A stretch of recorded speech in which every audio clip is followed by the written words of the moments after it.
welcome into another Tuesday night evening blend number 94. The dinosaurs are coming. They're coming. I am Pop Blender, the one and only, and with me is also the one and only Matthew Matson, Mamu Nestor Action Figure Blog on Instagram. Check his pictures out, fools. What is going on, buddy? How you doing? As we Good. welcome people in, man. Yep, it's been a crazy week with old Chuck Norris. and Hang on. There he is, the Cheeto stained Chuck Norris. Not if inside anybody baseball. says that this the original Outback figure is not based off of Chuck Norris, doesn't know a darn thing about Chuck Norris or the designers of GI Joe and Hasbro, because clearly he was uh, Uh, pretty from apparent anyway. I think it's from MIA or uh is Action it, Force. no, it's from one of his movies, because there are several times where he put on the headband and was in the jungle gear and all that stuff. So Um, Sadly, yes. If you haven't heard the news, and if you haven't heard the news, you have been living under a rock. But yeah, Chuck Norris passed away at the young age of 86 years old. Man, yeah, look, he didn't die. Death needed a break. exactly, or a fight. So, He was afraid, man. He didn't want to meet Chuck. yeah, right. So look, I can tell you that scouring the VHS stores with my cousin, in particular, one small one that was in a trailer, actually. Um, uh, we used to scour the tapes, and of course, those were always some of the coolest. And I'm not going to call them B-rated movies. They were action flicks. He's an Action action flicks. star. This guy, he famously fought with Bruce Lee. But man, we loved looking at those VHS tapes and looking at Missing in Action or Yep. like I said, Action Force and some of the others. The titles, man, it's like sometimes they come to me, sometimes But obviously, Way of the Dragon, and then for a lot of people like my mom, she loved Walker Texas Ranger. So did a lot of She people. That was so loved good. that show, Yeah. man. For me, honestly, and I guess this is kind of crappy to say, but you know how like you find your parents watching shows and you're just like, "Oh gosh, like come on, mom, like you watching that again?" That's kind of Yeah. what it was like Sure. with Walker Texas Ranger, and it's cuz it's one of those kind of, semi-procedural, everything's going to end up fine in the end, right? They solve the case or whatever. But that was There's a that one episode where Haley Joel Osment said, "Walker told me I have AIDS." oh shit! I thought I was gonna say Walker told me I see dead people, um, yeah, man. But yeah, just the last few days, it's like having these conversations with people, and it brings back some of those memories of checking out, renting those VHS tapes, watching those action movies, right? And so look, some of it's kind of cheesy. It's like going back and watching American Ninja and some of those movies. They're fun, and they were as a kid. It was like this is awesome, but they're not exactly the biggest budget and the whatever. But it was what it Hey, was, and he's a treasure. He was a treasure who had for the last 15 years was the not. He wasn't just a meme. He was like the meme, right. and in a great way, not He in a loved bad it way. too. He loved it. Yes. Yeah. And bring it. Had his own supplement line that he was doing, trying to get people healthy and active. He was always doing that. He created Kick Drugs Out of America, which is a Taekwondo program to get underprivileged, at-risk youths involved with martial arts to keep them off the streets and away from drugs. He gave back to the community every single time. Um, this guy served in the military, was a martial artist. He never stopped doing his thing and loving life and loving people. Um, I mean, he was a great man, and yes, he was also very short. Yeah, that's crazy. I know, but my cousin saw him. Three Star Jarl saw him at a convention, and maybe 3 years ago, maybe something like that. I remember him talking a few days ago, and um, he said you couldn't get close to him. Like he Yeah. had the biggest line, Yep. but you couldn't get close to him because even though he still looked, fit, he had like 10 bodyguards. Oh It's yeah. like he literally had 10 bodyguards around him. It's like, but I would expect nothing less, but not that he would probably need them because even at 83, he would have whooped my ass. Okay. Did you see that video that he did before his 86th birthday? I did Uh, not. he was training and he was going pow pow, pow. He was hitting an opponent with his punches and kicks, training in his backyard in Hawaii. It was still It's pretty awesome. impressive. I love it. I love it. May all of us get to 86 years old and at the very least 86 and healthy.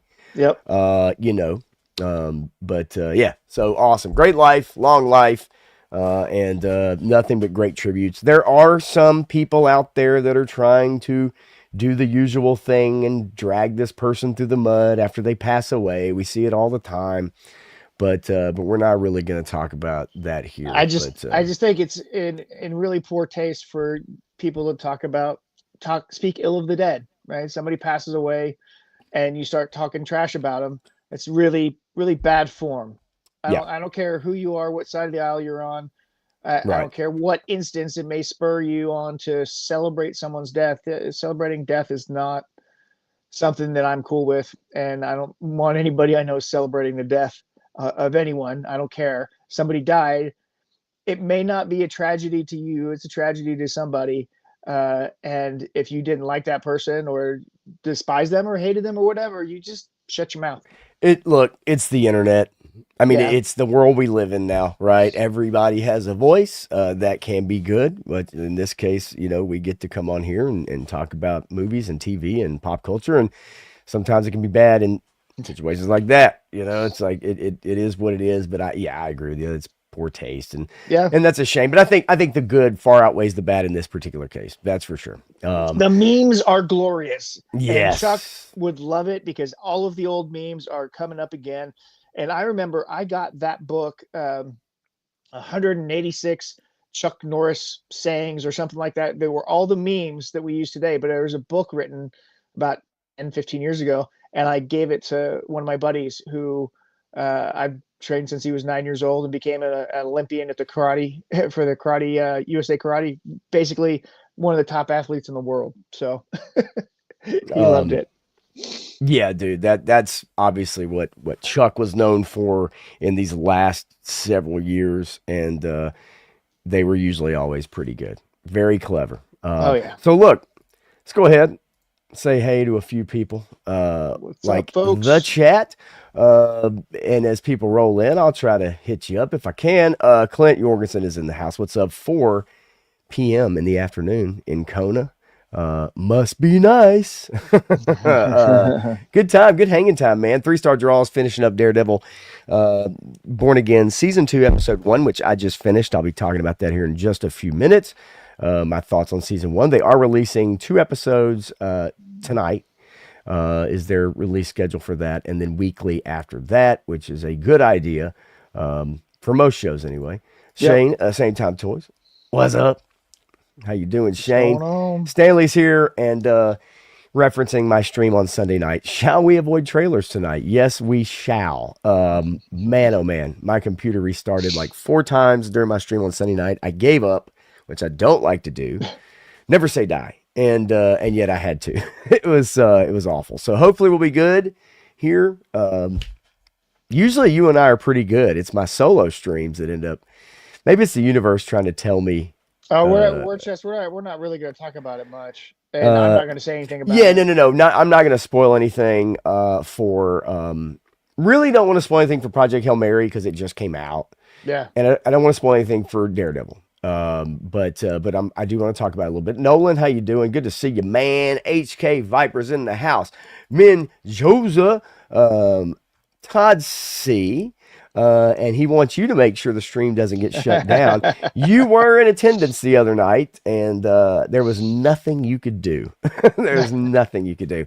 And I did not get a copyright strike from Disney. They just detected that, hey, Toy Story 5, if you want to watch the trailer and comment on it and critique it in any way, that's a no-go in their eyes. So you better not do that. War Chest is here as well. And I agree, War Chest. I think that for the most part, you can kind of draw a line about who you maybe can and can't talk about. I'd say the mustachioed man from Germany is probably okay to talk about. Turk Murphy's here. Turk, what's going on, buddy? Good to see you, man. And then yeah, so there we go. You don't have to bug out, buddy. Not gonna spoil anything for you. But we are going to give our general thoughts on it and whether you should spend your money to go see it and whether you should maybe spend your time trying to get reacquainted with Born Again, at least from my point of view. But you've had a long day, so I understand that you didn't get a chance to kind of jump into that. So let's we'll ease into Project Hail Mary by bringing up, I guess, the numbers. Would probably Let's be do it. the best way to do it. Yeah, let's talk about the And numbers. there's a reason why we're going to ease into Project Hail Mary with the numbers, and that is because, well, as you can see here, but I don't know what happened to my I don't know what happened to my screen. All right, let's try it one more time. What is it doing? I Can mean, you it's can showing it. Yeah. Okay, it's not showing it on my StreamYard for some reason. Yeah, there we go. StreamYard was acting very strange. Great. Good sign. Okay. So, obviously, number one, Project Hail Mary, 4 days in release, 87 million So, domestically, so they had 141 international.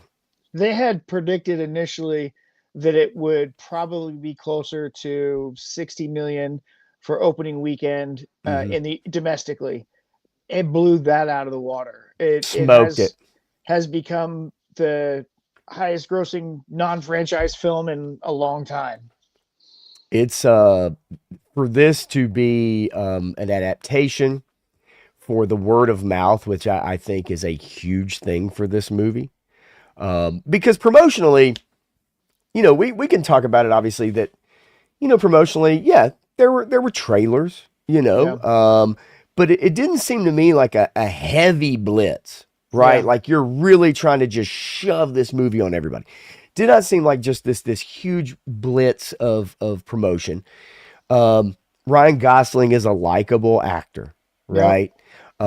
He's kind of an everyman in a way, can morph into those roles.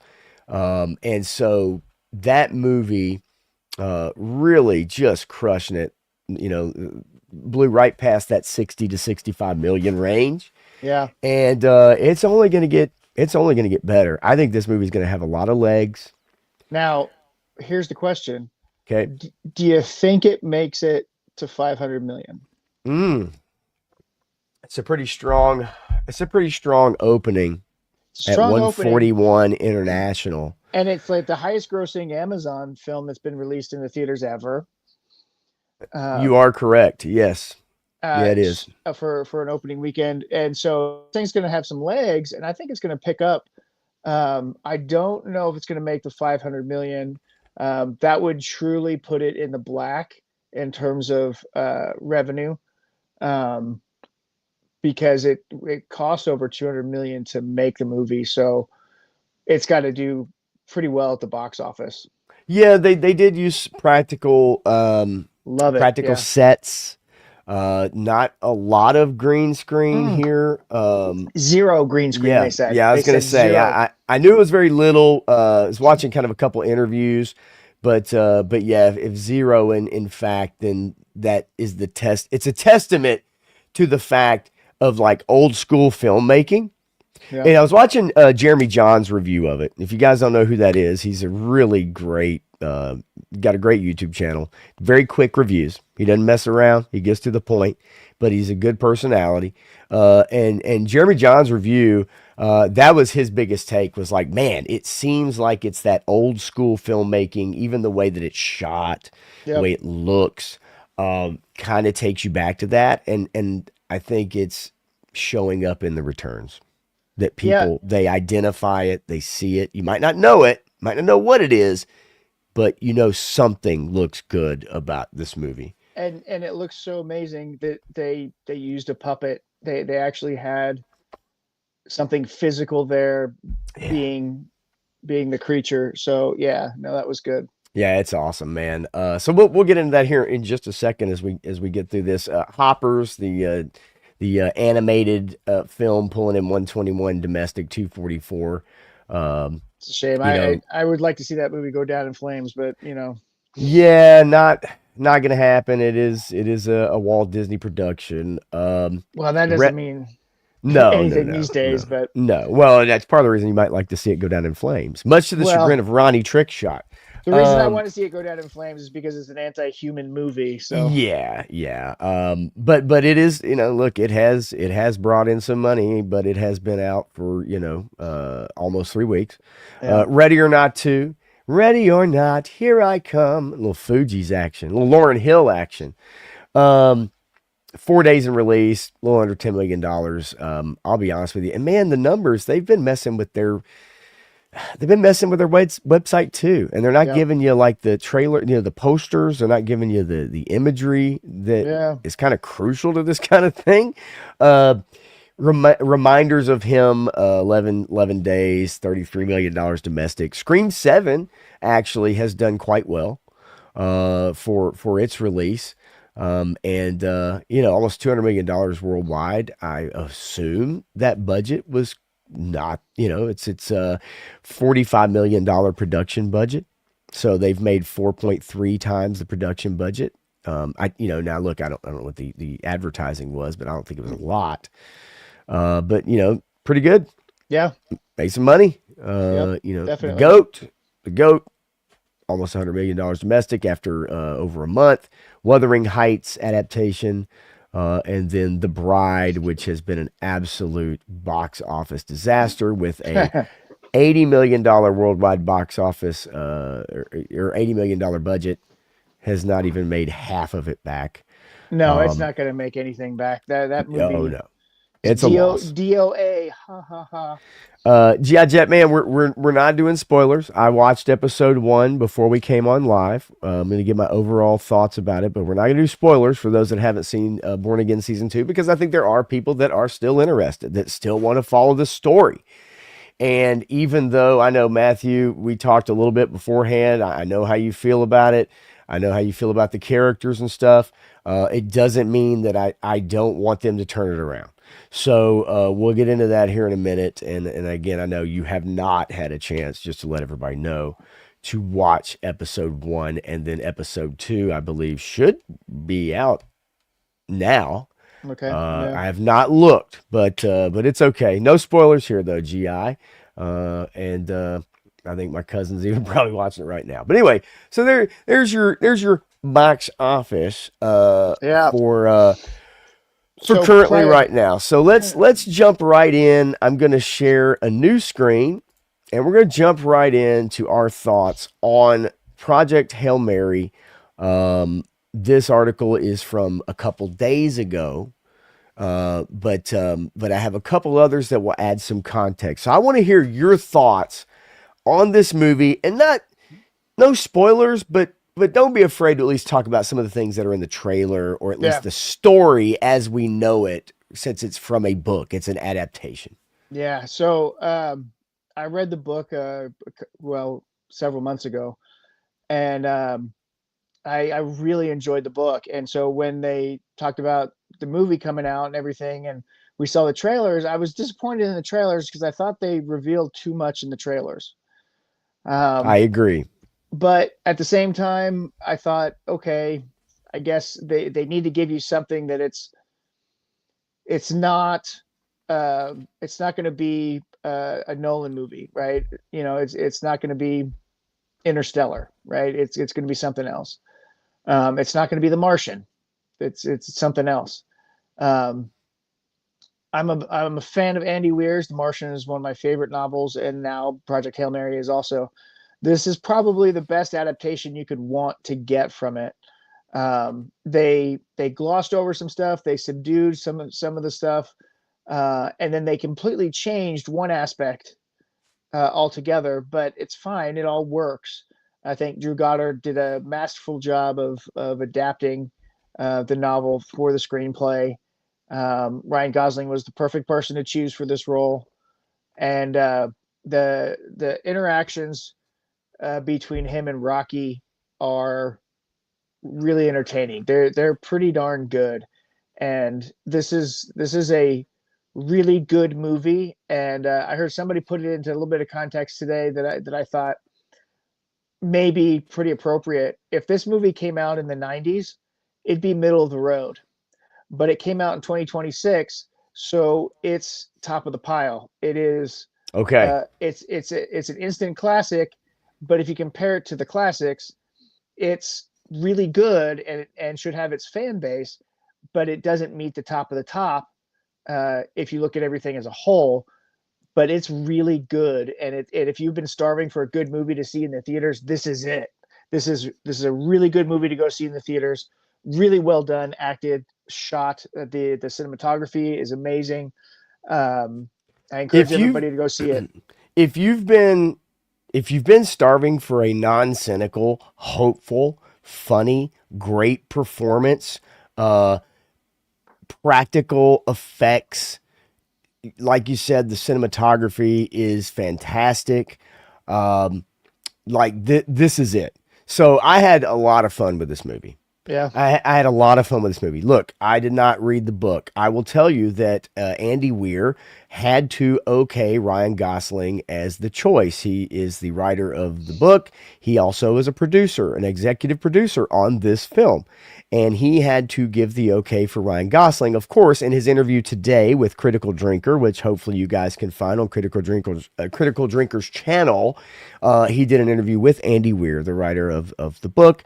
And it's a fantastic interview. Very cool dude. He also watches YouTube and watches these guys. He watches the Critical Drinker, Nerdrotic. He knows what's up. that's awesome. Um, he um he had to okay it, and of course he was like, "Yeah, are you kidding me? Like that's the perfect person." Now he didn't envision him as good looking a guy or Right. whatever, but he Yeah. knew based off of the actor and his track record that he could pull this character off. So Grace is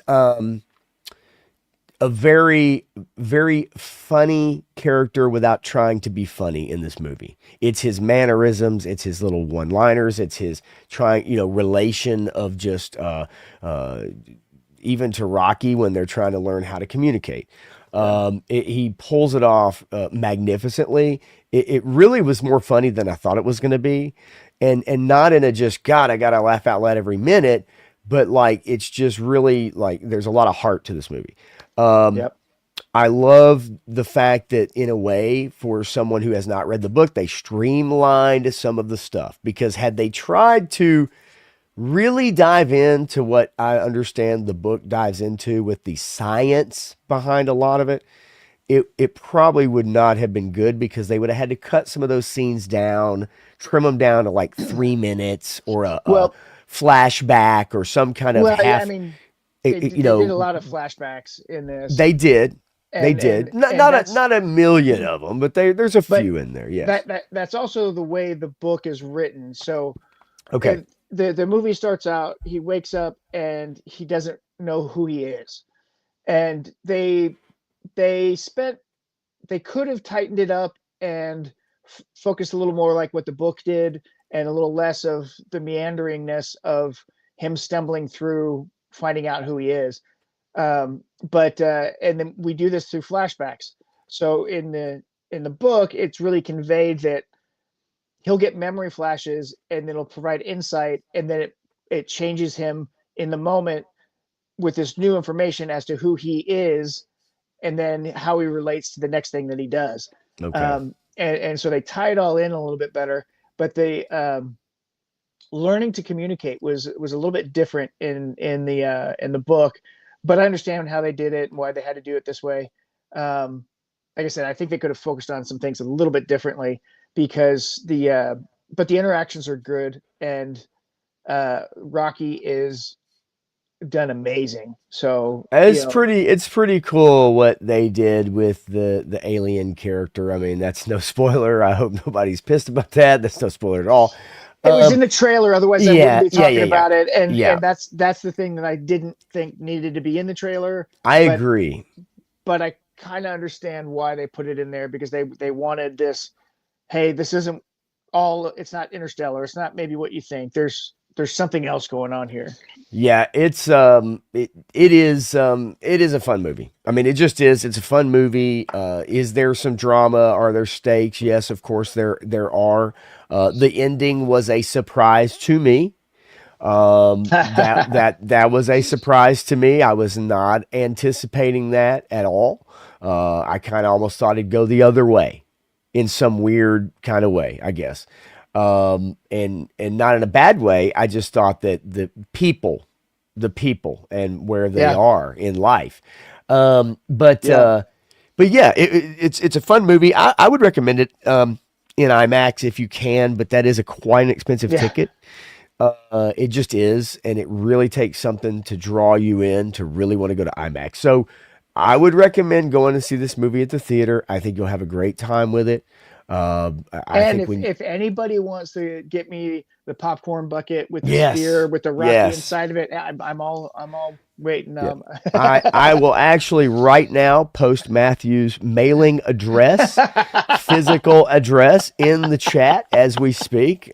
Give me 1 second, and hang on a second here. Let me just put that, and there it is, folks. So yeah, and that is from translating from Rocky, actually. So, There you um, go.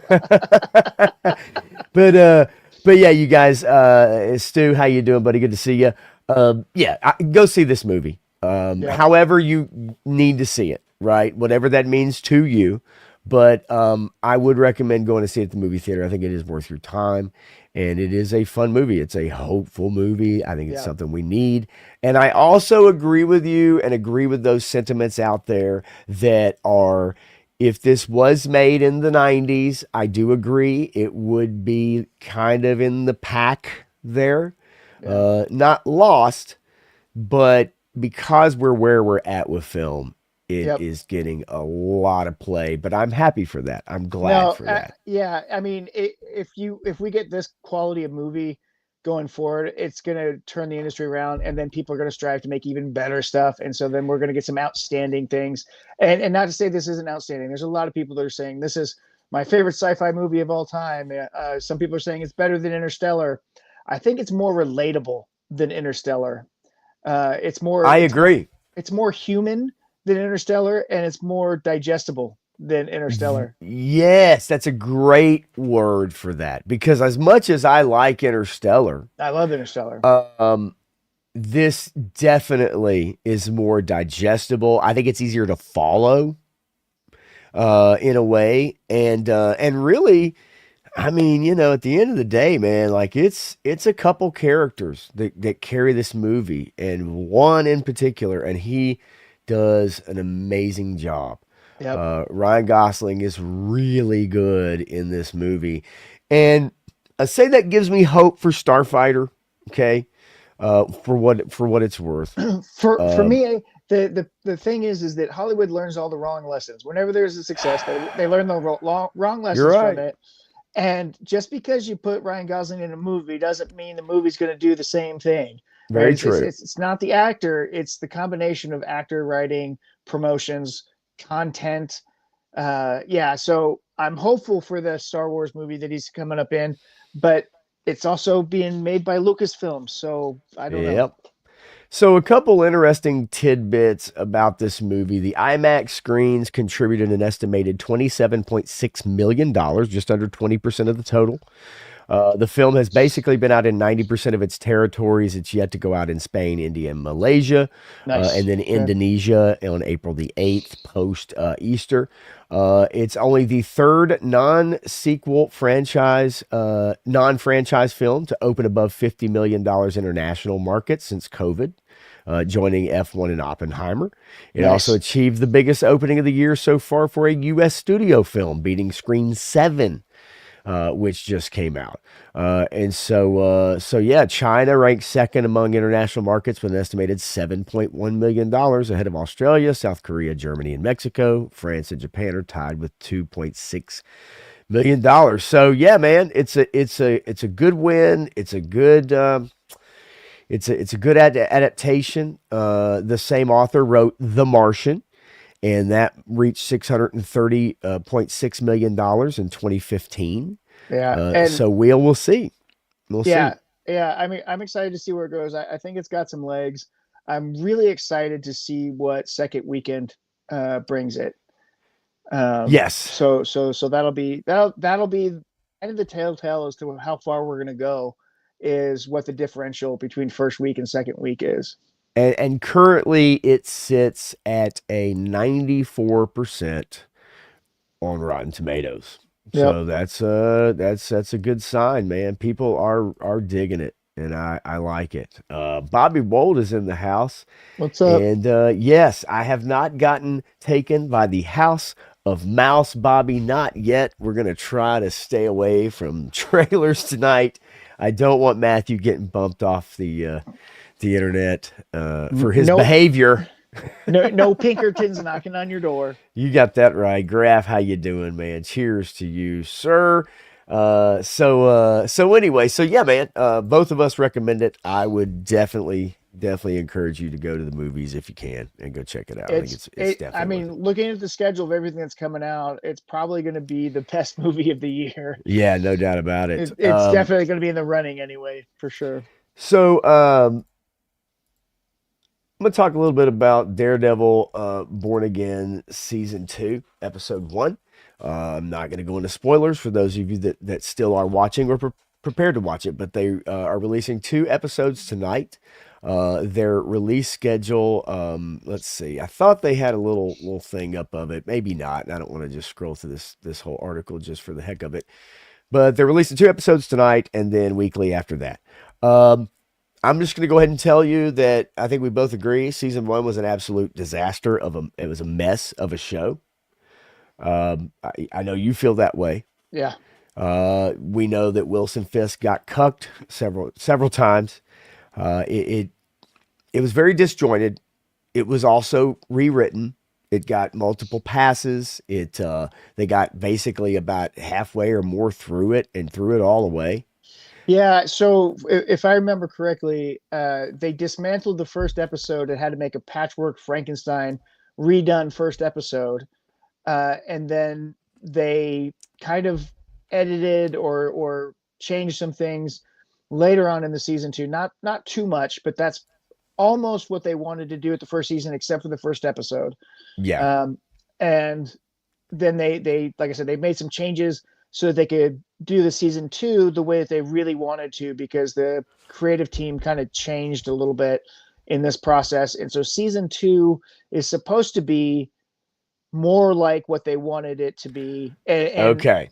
before season one came out, I had heard this and we talked about it a little bit, that season two was supposed to be a whole lot better, just from the people in charge of it and the people they brought in, and even the story threads, the idea that they wanted to go through with it. So I'm hopeful for this, and you're saying that it's looking like that's what happened. I'm going to tell you after episode 1, I agree. There is reason to be hopeful. This is much more coherent. The pacing is much better. There Got better are cinematography, I hope. it's better cinematography. It is also violent. It is, and not, I don't know. We'll see as it goes along if it's for the sake of, or if it's trying to uphold that initial Netflix run, right? But there's reason to be hopeful as we get back acquainted with Fisk and his lockdown, basically on New York City. He has his task force. They are locking up vigilantes, masked vigilantes. They have a curfew on New York City. There are multiple partners at play here. There's a new entity introduced into season 1 that may be above Fisk. There are entities in the state government that are now coming into play who have been, checking up on him now. And then you find out kind of where that goes. Daredevil is out whooping that ass as he should be. We get right to it. There's no messing around. Um, and um, and so I like it. I like what they've done here. Again, it is a more coherent first episode. It does kind of cover a few characters, but that's okay. We're getting reacquainted again. Um, I will tell you this: the actors do not look as aged as they Hmm. did last season. Okay, Wow. Karen Page looks a little younger than Hmm. last season. That was one of the things I was always concerned about. After so Yeah. many years away, they're bringing them back. If this is a continuation, how's that going to work, right? Whether that's de aging, CGI, or makeup, or the way they shoot it. But the actors look younger in this episode. Now, as far as Wilson Fisk, I think it's a little hard to make him look a little bit younger, but overall, I'm hopeful. I would tell you guys, if you were disappointed in last season and you didn't like the direction, uh, give it another go. Okay, this is the second out of a planned, I believe, 3 seasons is what they're hoping to get out of this. So if you love the Netflix show and you were really kind of burn off or burn out on that season one, jump back in. I say give it a go.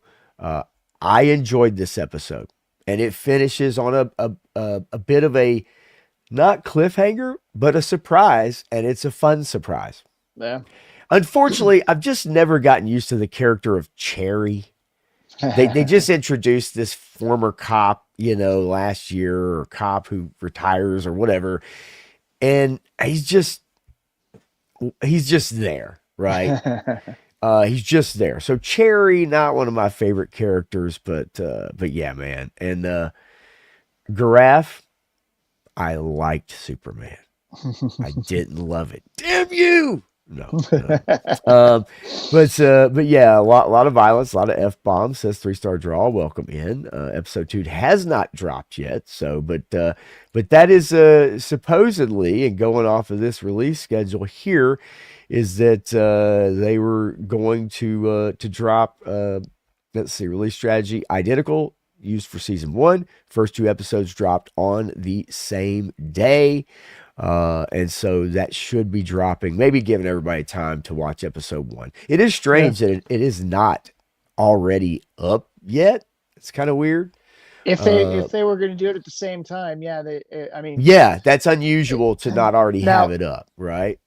if I were to guess, I would say by Friday we have a second episode. If they were going to drop them sooner than weekly for the first two. Yeah, yeah, yeah, yeah. It is interesting though. Yeah, Buck has aged outward. That is that's funny. Haven't we all? Haven't we all aged outward?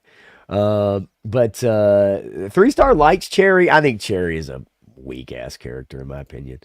Um, and then I have not seen. Did is there anything new, Matthew, that got renewed for season 2 that you've heard of that Jetman is saying? I'm not aware of anything that Uh, got renewed for a season 2. I mean, if he's talking about Starfleet Academy, Well, they were given season two before season one ever aired, and quite frankly, season two may not actually see the light of day it may not, and that would be a good thing for everyone involved. Uh, because no one's going to watch it because no one watched this first season. yeah, and The and numbers were we've so abysmal that why would you we release have it? we have found out that season 2 is it for Yep. Starfleet Academy. That's it. Whether it airs or not, if they do, fine. If they don't, fine.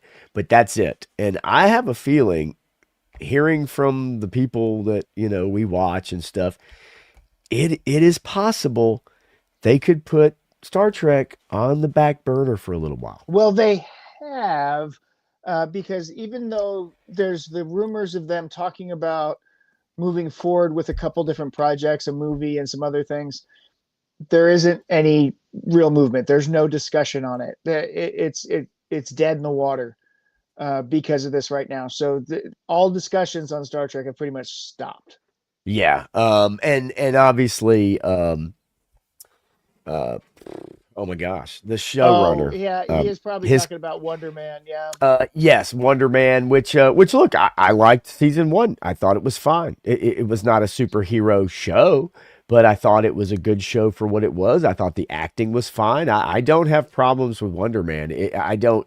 If they wanted to try to pass it off as like a superhero show, I think then it would have problems. But for what it was, I thought it was just fine. I thought Ben Kingsley really steals the entire thing. if they can But keep the quality of that, then that's yeah, great. that You was want to fine. make a low budget quality program and put it out in fine, do it because quality is what you need. More than quantity, you need quality. And you've been so Disney's been so focused on quantity, they lost track of the fact that they were producing a bunch of garbage. Yeah, I mean you're absolutely right, and but Wonder Man as a whole, I thought was a good show for what it was. Now, if they Yep. want to expand that in season two and add a little bit more to it than just a struggling actor trying to get his big break, then we'll see how they tackle that and what they do with that. But as a struggling actor trying to get his big break, um, series, Yeah. it did just fine. It Yep. did just fine in my opinion. Uh, yeah, I got to tell you, Agatha all along, she ain't coming back, buddy. No, They could sorry. put her in Doomsday and then kill her off in Minecraft would be I cool. I think Disney may be done with witches for a little while. I think they're going to set all the witches down for a minute and say maybe we not do this right now. Yeah, no, I definitely agree, and God forbid we never ever get to hear this again. The power of one, the power of two, the power of many. Unless Meme it's on this stream. meme-tastic. Meme-tastic.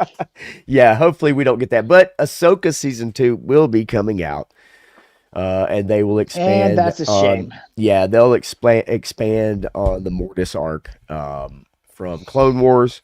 That is probably what that storyline is going to be about. If you know anything Um, about the Mortis arc, so yeah, we'll see, man. yeah. I don't have any hopes for uh for Ahsoka, especially if it comes to fight scenes. Let's just say that. I'm sorry. Okay. I love Rosario Dawson, but that's not the character for her right now. Yeah, no. It was not at all, and just a little too slow to I think play that character. Yeah. Okay, so let's get into some news, shall we? Um, and let's talk about One Piece. All right, because you and One Piece. I loved One Piece It's season two. great. Yeah, I no, thought it this was was so much so fun. absolutely agree. 100%. So much fun.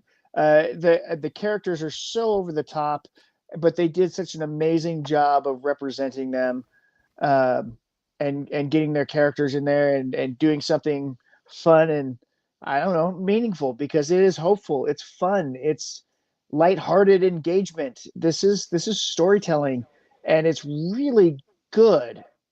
So I'm hopeful that they continue with that, but I am worried about the third season. Yes, it is good storytelling. Each episode, I think, has great arcs in it. Within each, just within not only the whole series, but within each episode, there's good messages in there, and it's just it's a joyous kind of show, Yep. right? Like Yeah. it's a joyous kind of show. 3 star, I was the same way. I had not even made it through one episode and season one and left it alone for over a Three year. years. 3 3 years. years. Yeah, 3 years. And then I said, you know what? We've got season 2 coming up. I know a lot of the people that I like it. And I was like, so I need to give it the attention that it deserves. If I trust these people, then I need to give it that attention. And I did. And I am glad that I did because I absolutely adore that show. I think it's so good and so Yeah. fun. However, they had a 12 season plan when they started out this show. You and I both know that would never happen in today's No. television world. But season 2 was down 1.7 million views from season 1. Now, Now, okay. I don't know So, what so that hold even on. means. Okay. So how can you even say that when you've had 3 years of it being out? Are you calculating the first week of the drop of the show? Because Well, if you're comparing first week to first week, I don't know that that's a real good comparison, especially because it's been 3 years since the first season came out. So this is the 3 year fade away drop off that happens if it is actually true that they're comparing first week to first week. But also, you have to think about longevity of this because people are still talking about it for, I mean, this may be the last week, right? But yes. you know, Yes. So to get into some of the numbers, and Billy Butch definitely enjoyed it. I know Graf not that impressed. Um, and but okay. According to Forbes, the show's second chapter earned 16.8 million views in its first 4 days of streaming, 1.7 million down from season 1 during the same window. So they're measuring this in a 4 day window, which I think is so odd. that is Like, odd. just to Why me, 4 days? and they even admit in this article, in the grand scheme of things, it says that's not a huge drop, but waning interest from built in fans isn't a good sign when it comes to longevity potential, especially when it bagged a 100% Rotten Tomatoes score, and each episode costs about $18 million. I mean, you can see it in their production value. So You can. that's I mean, that's not a surprise there. I mean, it's incredible production value. I think Um, four I seasons, would you say that's about what they could probably pull out of this is maybe 4 seasons? you know what? I can't see it going much beyond 4. They're talking about possibly 6 here as they talk to a producer now. It says there's Look, so much material. There's 1,080 chapters, right. I mean, you know. there's more than enough material, but are you going to be able to get there? How long does it take to make each season? If it's going to take 3 years to make each season, there's no way you're getting past season 3, I'm with right? Because you. that's 9 years, right? I mean, Yep. no, we're not going to, or 6 years at least. I mean, we're not going to be doing that. I, Um, the excitement for it, I think even though maybe that 4 day window where they're missing a million views or almost 2 million views, but the excitement for it seems to have grown. More people have come to find the show. I think that I hear from more people the last week or whatever at work, at my job, where these things come up. I've heard from more people that have watched it, that like it. But it would be very difficult, in my opinion. For number one, there's no way they're going to get 12 seasons. But in today's age of streaming and cost of making these shows, I just don't know how you'd even get like half of that.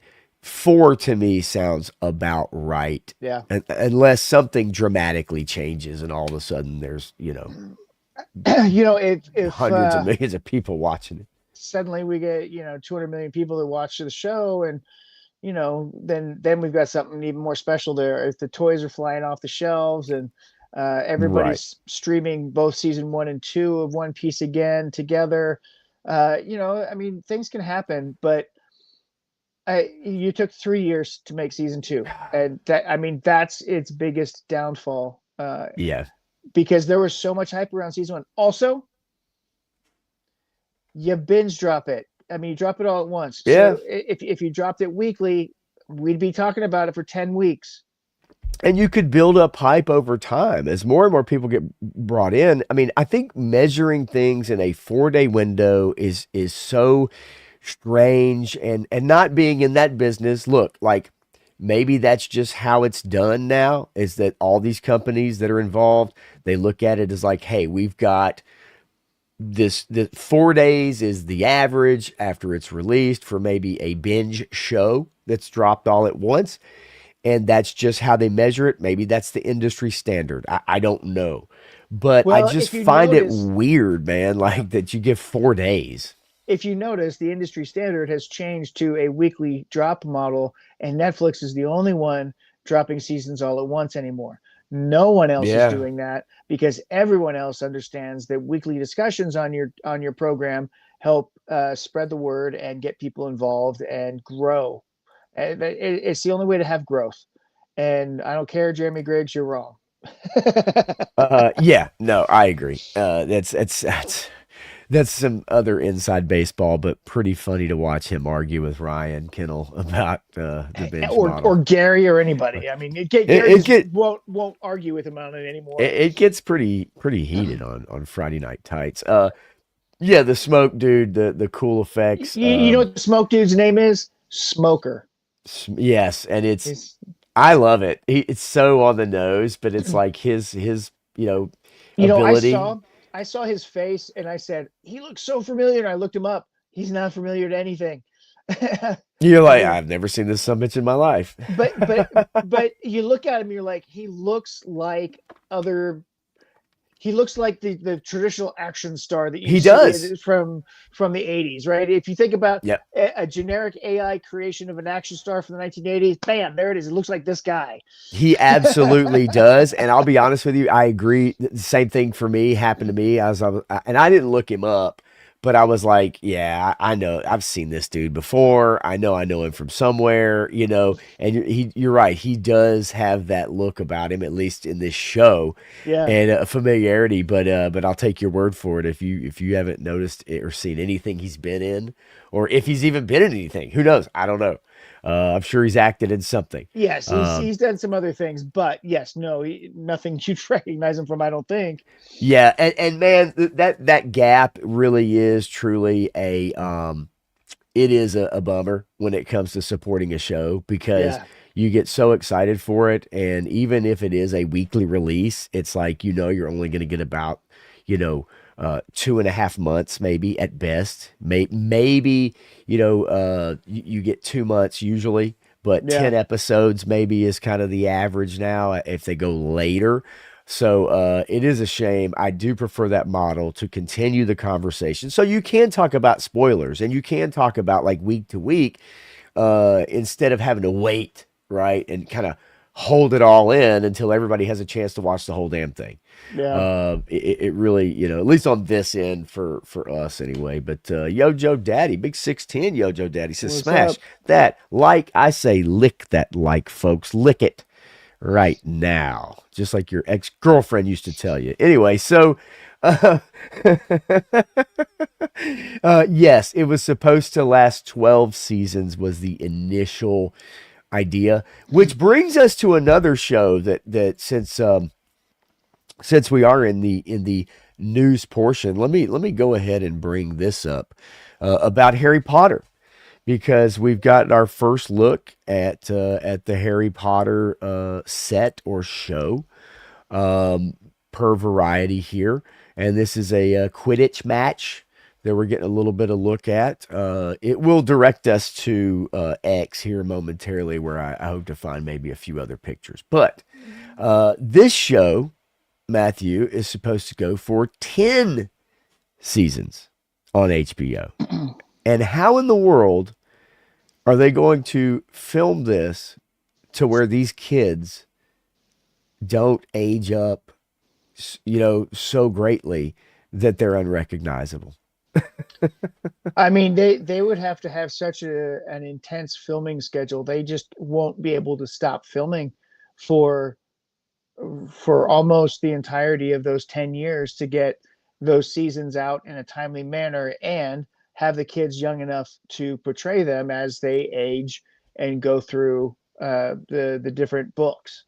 You know, I don't know that this show is is going to last more than 3 seasons, uh, unless they do something phenomenal with it right off the bat. And I don't have much faith that they're going to, from what everybody, the buzz around it and the way everybody's talking about it. I don't know that they can. Magic graduate school.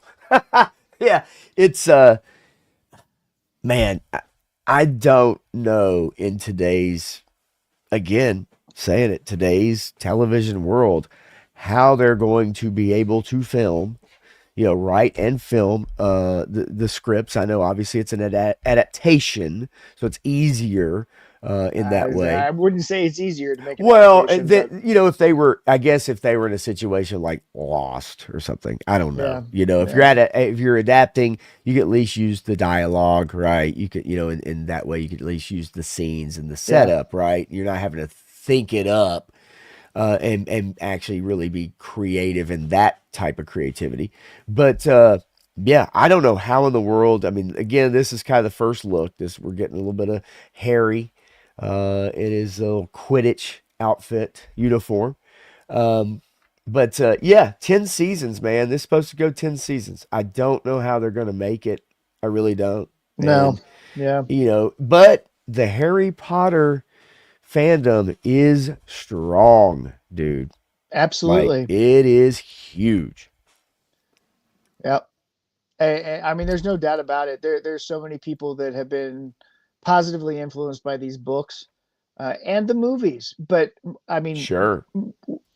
more so the books than anything. I mean, people like the movies, but it encouraged a whole generation to read books. It's done so much, and to see how they did the movies, and they did, in my opinion, pretty darn well with the movies. I understand people have problems with certain movies and how they did things and whatever. It's an adaptation. So with them making a TV series and trying to be closer to the books, and the first thing they do is deviate hard from the book's baseline. And so that alone says they're not going to be adherent to the books. And then they started coming out with saying, oh, we're going to fill in the gaps on these things. And I go, there are no gaps to fill in. Okay. The books Yeah, were what is there to fill in, that, well, really? so there isn't, if you want to make it true to the books, which, if you think about it, each book was a mystery and it's all told from Harry's point of view. Everything is basically Harry's point of view, or his knowledge and what he understands. It's never really from anybody else's. And now if you start switching point of views and going to other people, you're going to get a totally different story Yeah, out of yeah, it. that's true. And Yep. while that might be fun to explore, if you're trying to make a faithful adaptation of the books, like you said, you can't do that, because then you lose the mystery. Well, like you said, what is there to fill in the gaps if we're just going to maybe expand a bit on from what the movies did, which I think most people were pleased with. Yeah. Um, Whether you're a book fan or coming from it without reading the books, and as Clint says, look, it's the greatest universe in pop culture, and there's a lot of people that feel that way. A lot of people that feel that way.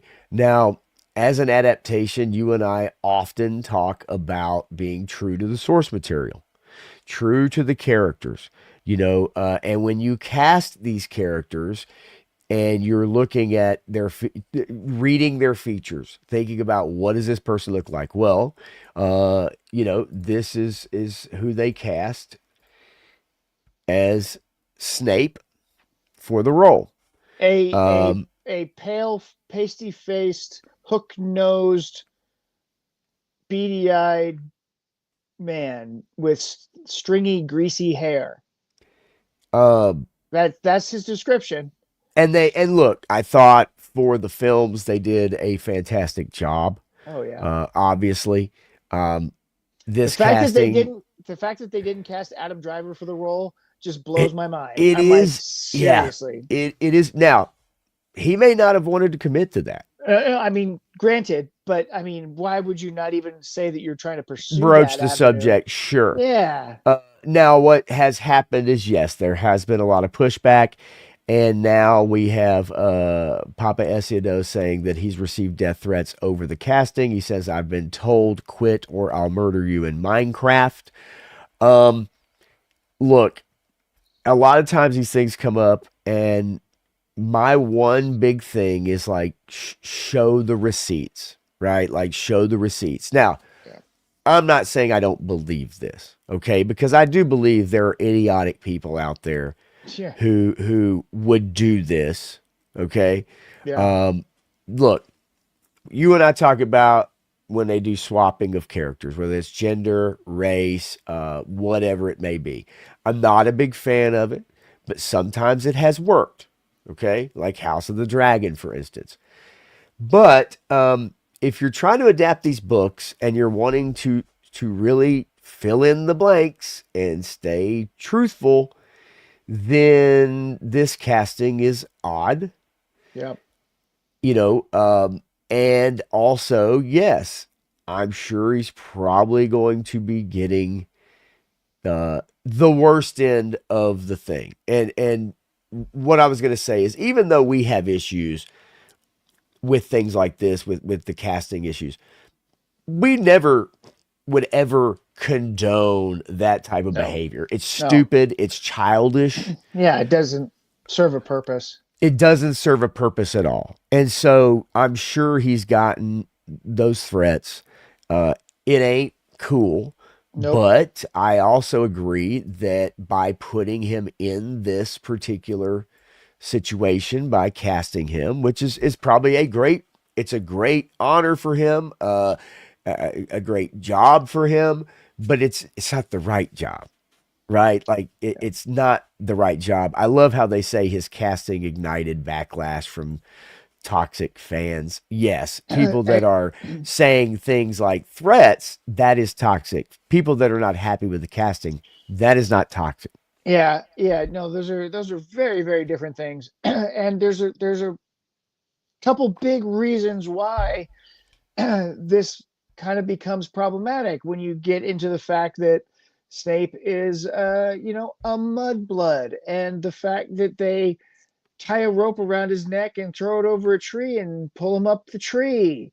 Okay, You're not gonna see any of that. this is going to be a problem, right? If you go in and you want to tell everybody how horrible Harry's parents were, right? If you're going to take the villain side and say that the Potters were terrible human beings, terrible wizards and witches in the wizarding world, that they did all kinds of despicable things, and to Snape and to other mudbloods or whatever else they want to throw out there. I think you're going to lose a lot of people with that. Yeah, Um, so we'll and I want to get off this story, but again, I always like to pay attention to what the actors say. yeah, And of course, of course, we get the playbook. And here is the quote. It says, "But the abuse fuels me and makes me more passionate about making this character my own, because I think of how I felt as a kid. I would imagine myself at Hogwarts on broomsticks.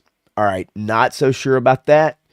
And the idea that a kid like me can see themselves represented in that world."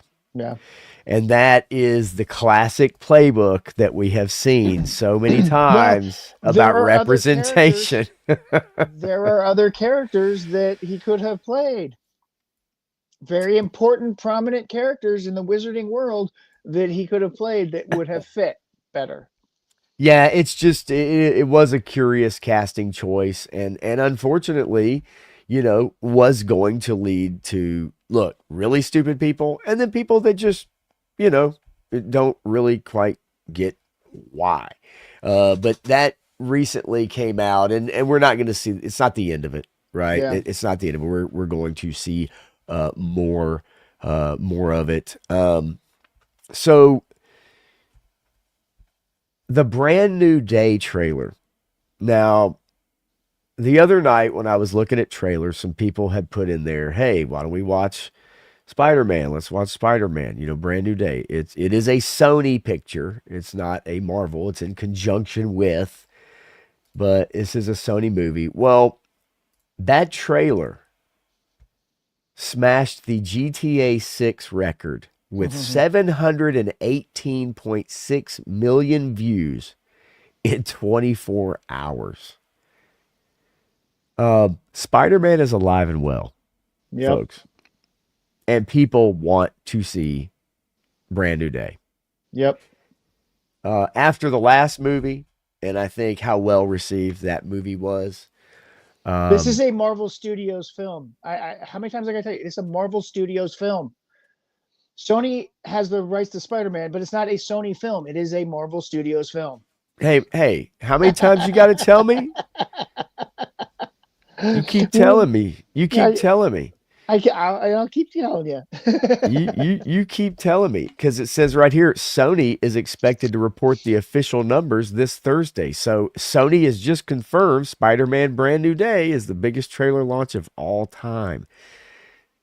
It didn't say Disney. It didn't say it's a Marvel. It's a Marvel Studios Productions. It's a Disney movie. But Sony's reporting the numbers. I stand corrected. No, anyway, it doesn't matter. However, the bottom line is yes, Stanley, breaking the record for GTA 6 because God knows how many people. And look, GTA 6 will infinitely make more money, right, than this new Spider-Man movie. But it is impressive that 718 million views watching the trailer. I mean, that is huge. And what are we looking? When is it coming out? Just a few months, right? Yeah. Are we looking at, I'm trying to remember exactly what, I forget the release schedule. I do too. I was kind of going through it the other day, but the bottom line is that, people want it. And at the same time, yeah, like GTA 6 barely showed much of a trailer, like no gameplay. Basically, it was mostly just their, curated trailer. Yeah. And for it to do what it did is pretty crazy. But yeah, 718 million views. That is impressive. And Garaf, if he turns into Pink Hulk, I will laugh my butt off. That would be so hilarious. That would be awesome. I would think that'd be awesome. That fits him perfectly. It'd be on brand, at least right now, anyway. He could be Pedro's new boyfriend, and so he could get away from that Jewish guy that apparently Hollywood hates. Oh God! Oh, those pictures are quite interesting. Pedro seems Pedro is not the man we thought he was. Actually, he's exactly who we thought he was. Yes, he is. Except for now, Hollywood's pissed at him because because his boyfriend's Jewish. I know, right? He may forever be canceled. But yeah, this movie's going to be huge. It does have Hulk in it. It does have Punisher in it. It does have Sadie Sink is in this as well. You've got Scorpion. So there's hopefully a more grounded film. Now, you mentioned earlier to me backstage that some things appear to be CGI'd out of the trailer. Would you care to maybe? There's speculation on several things that would be potential spoilers for the movie. So they CGI'd them out of the scenes, and there's certain scenes in there that you can see something has been altered from it. What it is, I don't know, but we're guessing certain things based on the context of the trailer. You can speculate which Spider-Man story arc we're talking about. And he talks to Bruce Banner about mutating cells, and so we could be getting the Man Spider kind of story with Peter Parker having 6 arms. So some of the speculation is that they CGI'd out extra arms. Yeah. There's speculation that they CGI'd out certain characters from certain scenes because they didn't want to reveal the version of Hulk that we might see, or other characters that may be in other properties right now that will be finished releasing episodes for before this comes out. So we may see some tie-in there um, with this latest season. Yeah, there's evidently it seems like there's been some hiding of things, and if you look it up on the internet yourself, you can probably find some of these images where it seems like people have gone back in and kind of filled in the images or whatever, or tried to determine what has been pulled out of it. But look, man, it's gonna absolutely go apeshit crazy in the movie theaters. We I know that. think, yeah, I think this will probably be the highest grossing movie of the year. I Oh man, yeah, I yeah, mean, if you look at it between Doomsday and probably Spider-Man, right. Spider-Man is more internationally praised. People love Spider-Man. Sure. People have really liked the Tom Holland Spider-Man movies, even though he hasn't actually been Spider-Man yet. Yes. Um, yeah, so there's hopefulness there that it's going to be a good movie. There's hopefulness there that it's going to bring in a lot of money for them. But then Sony's got to split it with Marvel, or Marvel's got to Um, split it with Sony. So right, right. Yeah, no, I agree. I think it will be the highest grossing film of the year. And of course, Doomsday and, releases later in the year. So let's just so say, just on the off chance that Doomsday somehow garnered more, then technically that would carry over into next year. absolutely, but I don't. I mean, time of year. There's a bunch of things going for it, but I don't know that that'll carry through. I wonder how Street Fighter, Mortal Kombat, and Motu are going to fare in these worlds. I don't think they're going to compare to Spider-Man though. No, no, no, no, no, no. Motu will not even. I don't think it's gonna come close. Like it won't even be I don't know. like There, there's a race. there's a starving Motu fan base that's out there that has been waiting for this for 40 years, right? Yeah, Because but the they were disappointed. Yeah, no, normies I show get up it. for Spider Man. They're not gonna show up for He Man. Oh, you know what? Most likely, right? Yeah. So we'll see how that plays out. I think that those other three movies that I named will be successful, but I don't know how Oh, successful. I agree. I agree with you there for sure. I really don't think Doomsday is going to compare to Spider-Man. I agree with you there too. I really do. And let's see. There was a question about this, and then I have something starred here momentarily. But yeah, GI Jetman wondered if Sadie Sink is Black Cat, Firestar, or Jean Grey. Um, If mm, if I were to guess, I betting would. man. If I were a betting man, I would say Jean Grey. I agree. And that is possibly one of the things that has been at least cropped out Yep. of the trailer. Yeah. So, so I think that's going to be the worst kept secret in Marvel. yeah, I agree actually too with that as well. 3 Star says you guys think we'll get a second Motu trailer. Yeah.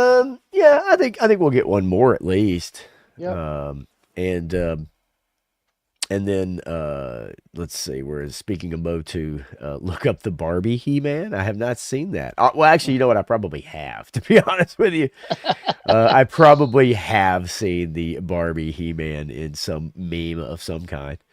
Um, and yeah, look, I'm not gonna say they're not gonna surprise me with the Motu numbers. I don't think in relation to what Spider-Man's gonna do, I don't think Motu's gonna come close. No, yeah, and Like I again, don't I think I have just to don't think agree it's with that. possible. Yeah, I mean, no matter how Sp- good it is. Spider-Man is too much of a big property name, and Yeah. there's too many people around the world that love it, and too many people that love Tom Holland and his version of Spider-Man that they've seen. Yeah. Speaking of Spider-Man, and we just mentioned a character that is in Spider-Man, John Berthal's Punisher TV special titled One Last Kill and sets a May release date 1 week after the finale of Daredevil Born Again season 2. So Um, this will be the tie-in then, won't it? yes, You're gonna have Daredevil and Punisher and one more episode, and that's gonna be the tie-in to the Spider-Man movie. that's it. That's evidently that seems to be the plan of how that's going to go down. And Um, quite honestly, okay, so here's the thing. Just people were talking about this today a little bit too. Um, Spider-Man has always been a loner, right? I mean, that's his whole character is he's by himself. He doesn't have any friends. He can't trust anybody. And then occasionally he'll work with somebody for a little while, or he'll partner with a friend, or he'll have to work with Frank Castle and Daredevil on one task or something like that. But he has never been a team player. And that's always been my problem with Tom Holland Spider-Man. And the way that they write movies these days is they do this ensemble cast thing. And I think it takes away from Spider-Man being Spider-Man. Yeah, that Um, you're right too with that. I agree again that that has been a little bit of it for me. I want to see him just being him and not dealing with Ned and MJ and I, you know, others. and I said this before, I'll say it again. I hope that this movie doesn't focus on him trying to pine away Fuck. and get back with MJ and Ned. I, Creepy son of a bitch. if he's going to be a creepy stalker the whole thing, it's really Uh, going to take me out of the movie. shit.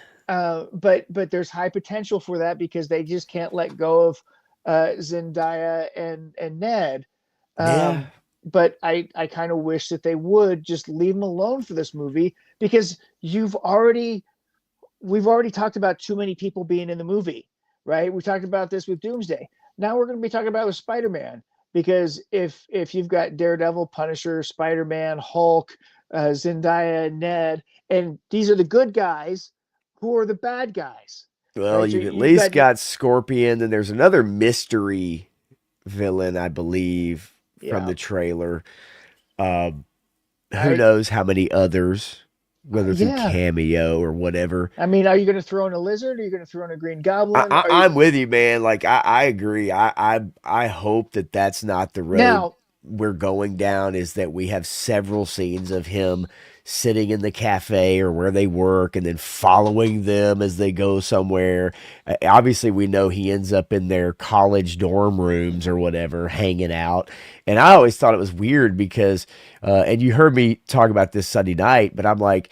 So did the memory erase? Did it erase all the photos they have of all Yeah, of him there's together with all of his buddies, or like is it like who the fuck? Why is this guy showing up in my pictures? I don't yeah, remember this son of a bitch. yeah, three-star tarantulas in it. You know what would be the best thing for me as a fan is if he does kind of step aside, leave them alone, Ned and MJ, leaves them kind of out of it, and kind of tangentially he kind of comes by and says hi so they know who he is, and then Ned figures it out and it drives him insane and he becomes the hobgoblin like right That there. okay, all if right. if Now if you're cooking.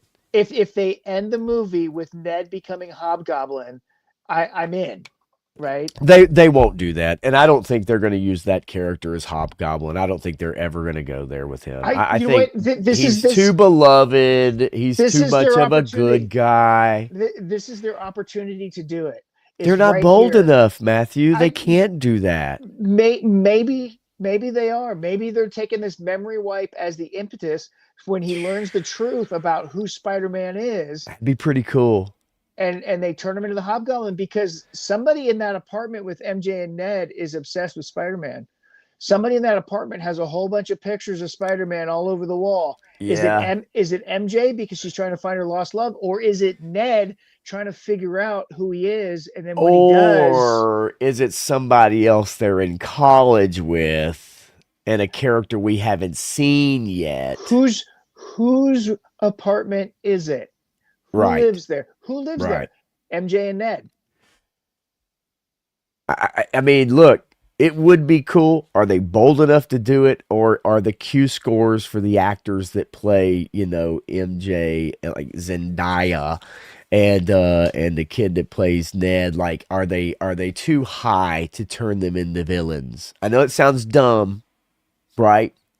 It sounds dumb, but I don't know. I don't know. Maybe they are that bold. That would be a cool way to go with it if you want to. We get a much larger hobgoblin, however, but it is what it is. Whatever. I don't, yeah, whatever. I don't know. I mean, you can squeeze him in a suit and it changes everything, right? That could be true too. The magic of CGI.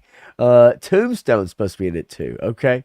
I think some of these villains maybe just So, through some it, quick if interactions, if maybe. you're throwing Scorpion, Tombstone, Tarantula, potentially a Hobgoblin, and how many other villains you can throw? You already have six supposed good guy characters.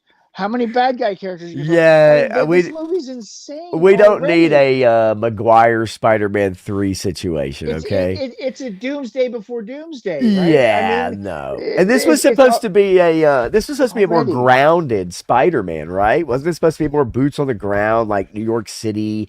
He's back to square one kind of Spider-Man. I thought that was kind of where we were going with this. Yeah. Now look, Slob Goblin and Snob Goblin. Um. Oh, I'm not going there. Not going there. You guys are awesome, man. So anyway, yes, the Punisher is in Spider-Man, as we obviously seen. How big of a role we don't know, but his special will air after the Daredevil Born Again season 2 finale, and then before Spider-Man. So they're gonna try to tie that stuff together. It seems like, and so we'll see how they do it.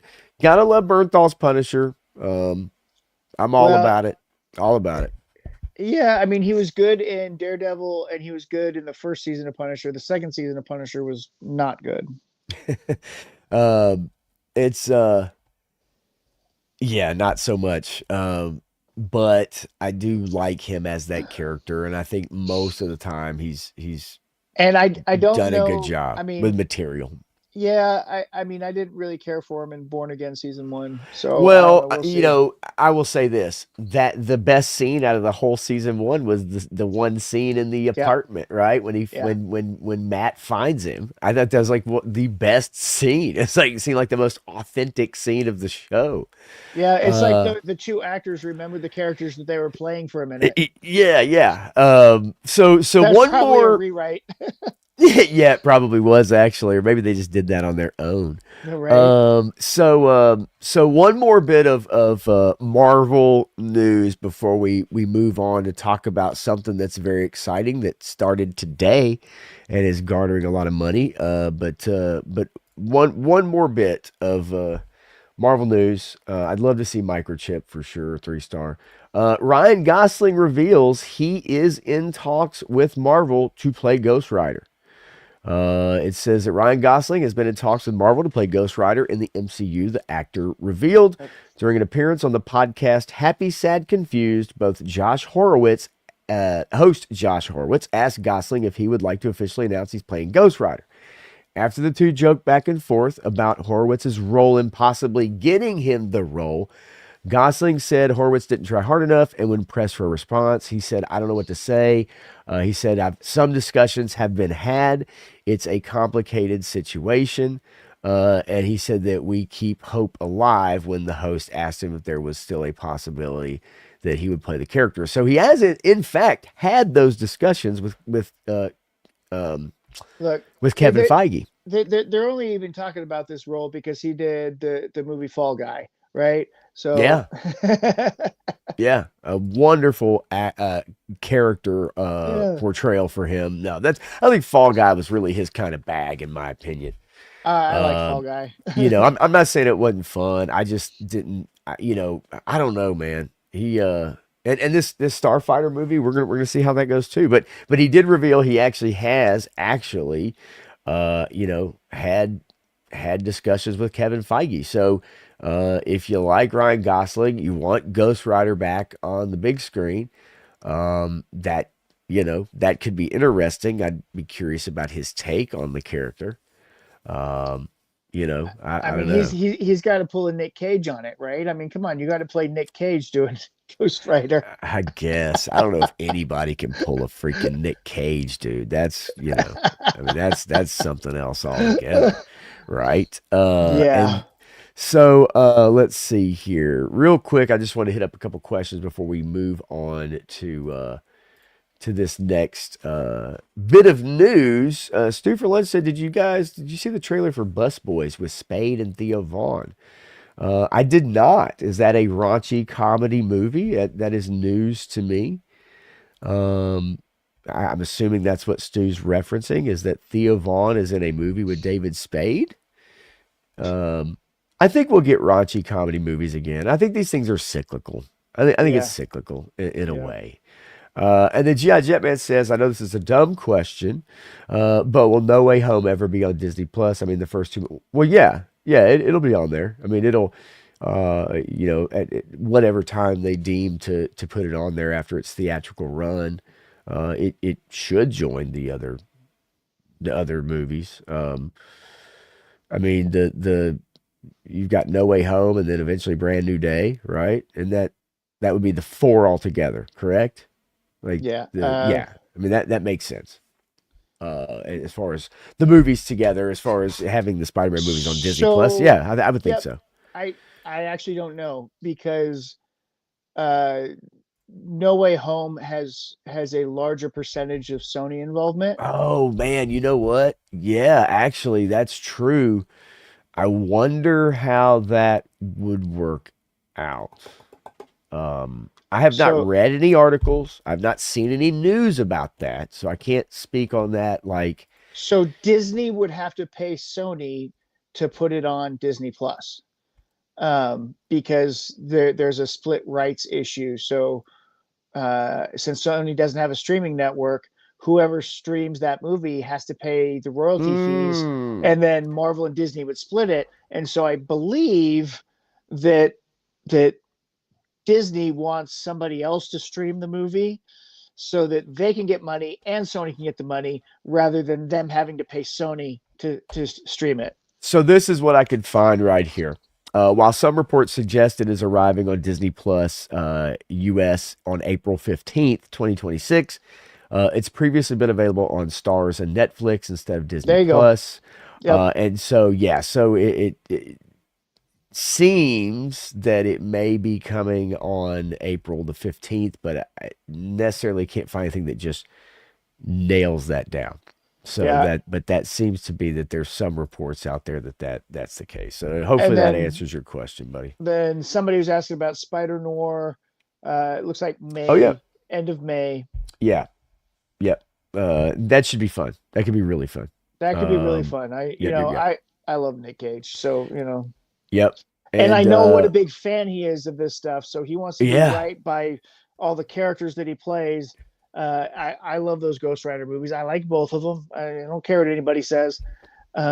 But he puts everything into the roles that he plays. he's an Um, enigma, dude. He's an he, enigma. yeah, it's yeah.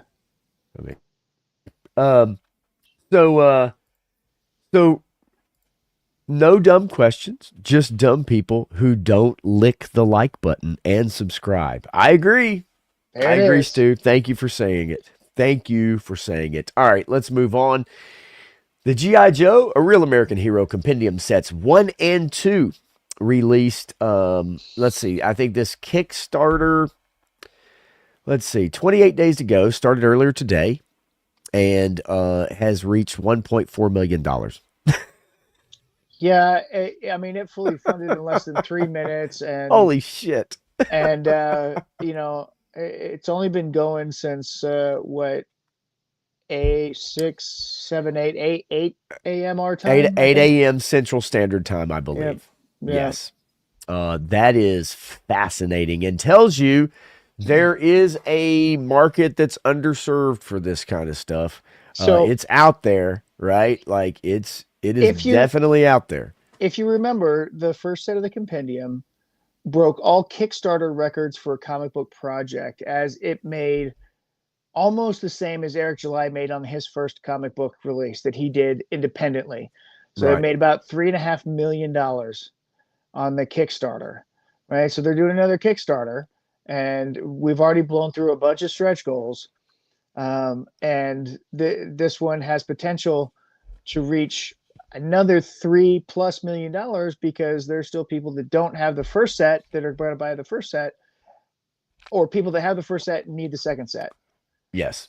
Um, Um, and so, yeah, I mean, people are going to jump all over this, and it's gonna be awesome.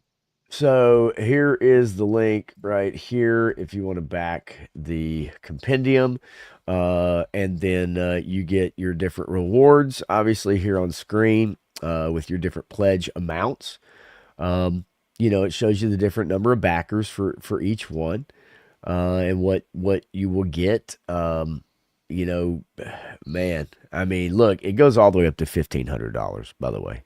Where you can get your own figure or your own character design and file card written by Larry Hama. Yes, I and you get to spend a night of passion with Larry Hama for $1,500. Some of you may be interested, but I can't guarantee that he won't fall asleep on you. So,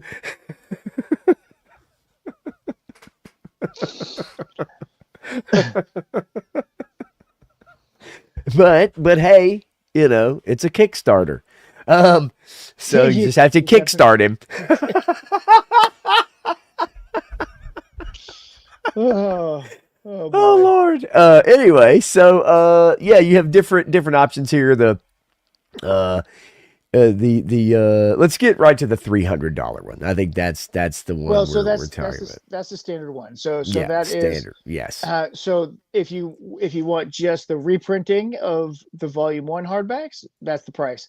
If you Yes. want the new volume 2 side of things, volumes 5 through 8, it's that price. And they come with PDFs and the Wait, what? yep. Huh? What'd you say? That's They come weird. they come with not that PDF. Oh, digital files that you could store. Oh, okay. Sorry. I was just wow. Like, holy moly, what a Kickstarter this is. This is amazing. Hey, I mean, yeah, that highest tier, man. I'm telling you, it's The Serpentor starts out the $600 plus $100 in shipping, folks. Do not forget that. 50. And it says right here, it says 600 plus $100. It It was says it's 50. an estimate though. Okay. But If you go through it, it's 50. okay. But then you see here you've got Serpentor, the Scarlet version, the Baroness version. Of course, that gives you your outside cover. The Dawn version, $1,200 plus $200 shipping, has 3 backers so far. And then the Dawn with 2 Hammer book plates is another 12. It's a $1,200. The Mobat with 4 book plates, $1,500, 42 backers, 8 of 50 available. But what is pretty wild is that some of these are already off the table. Yep. Like the Hammer book plate with the Zartan, unavailable. Roadblock with Hammer book plate, unavailable. Serpentor with 2 Hammer book plates, unavailable, gone already.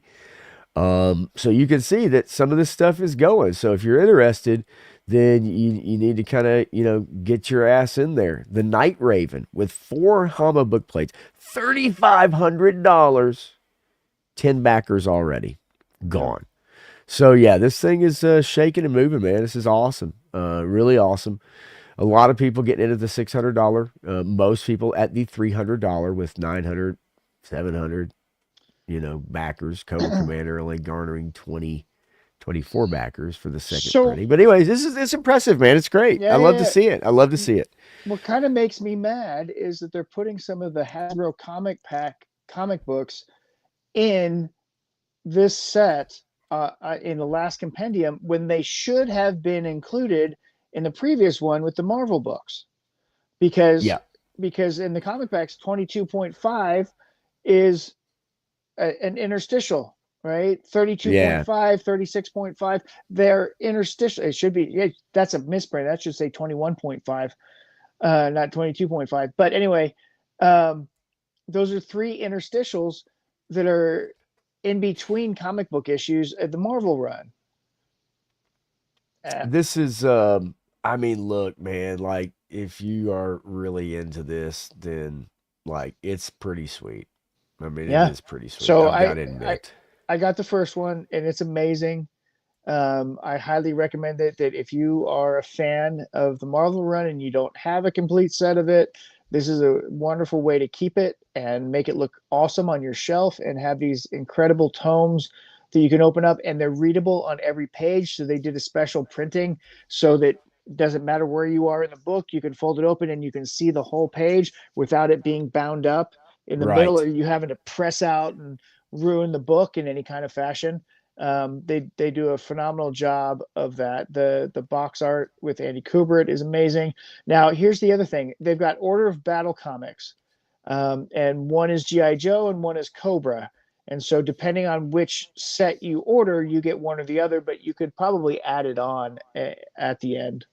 Yeah, yeah, I would assume that you can, and then I believe isn't like the book plate. Yeah, right here. It's kind of like I think at the front of the book is like a label, right? It's kind of Yeah, like a label or something in the front of the book that has the maybe author's name, or signed or whatnot, that kind of thing. So I mean, people are really into that. You can see some of these are selling out. So yeah, I mean, pretty yep. sweet, man. But thought I'd bring it up because I thought that was very impressive. That it sold so quickly, it reached that goal.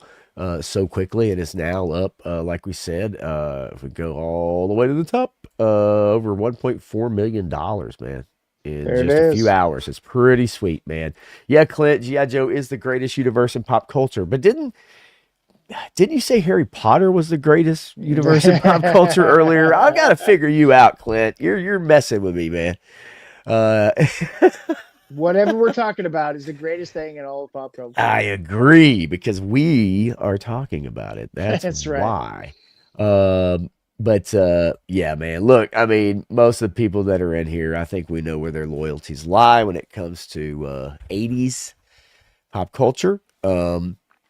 And speaking of 80s, Matthew, and I know you're a Teenage Mutant Ninja Turtles fan. Yep. So I saw this article that came up for me earlier today, and I thought this was interesting. And I did want to get your take. That's why I shared it to myself. Frank Miller draws his first ever Teenage Mutant Ninja Turtles cover for IDW, making the 300th issue of TMNT a special collectible issue. And there are, I believe, if I can scroll down, it says, let's see. Check out Miller's cover in both black and white and color versions below, and keep going to see the Laird Eastman version. Let me back that up just a little bit there. Um, and you'll see the color version. Is this something that you are going to get? Is this something you're interested in? I think it's really cool. If you know the story of Teenage Mutant Ninja Turtles, it was a spoof comic book written by a bunch of guys in a place in the Hamptons, right? They said we don't really have a comic book place, so we're going to call it Mirage because it's not really here, but we're going to do this thing. And so they wrote and drew this comic book, and then people kept asking for more and more and more, and so they had to find ways to reprint it and get it out there. And then all of a sudden they had a franchise and they created Teenage Mutant Ninja Turtles and they made it as a spoof. They were making fun of comic books in a lot of ways.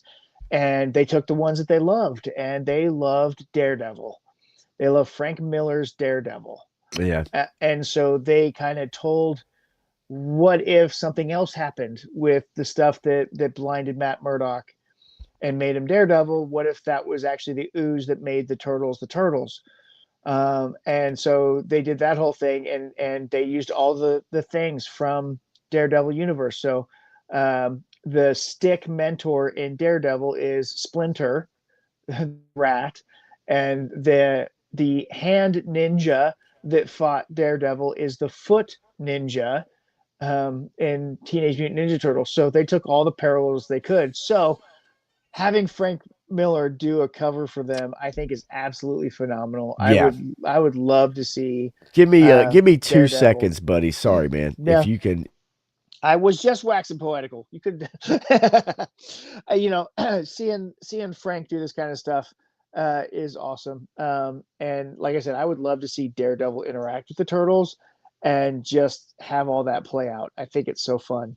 Um, you know, this is again, comic books. I love comic books. I love art. I love the storytelling, and just can't wait to see what else comes of all this stuff. All right. Sorry, man. That was unexpected. I make Yeah. sure my buddy's okay. Oh yeah, yeah. Yeah.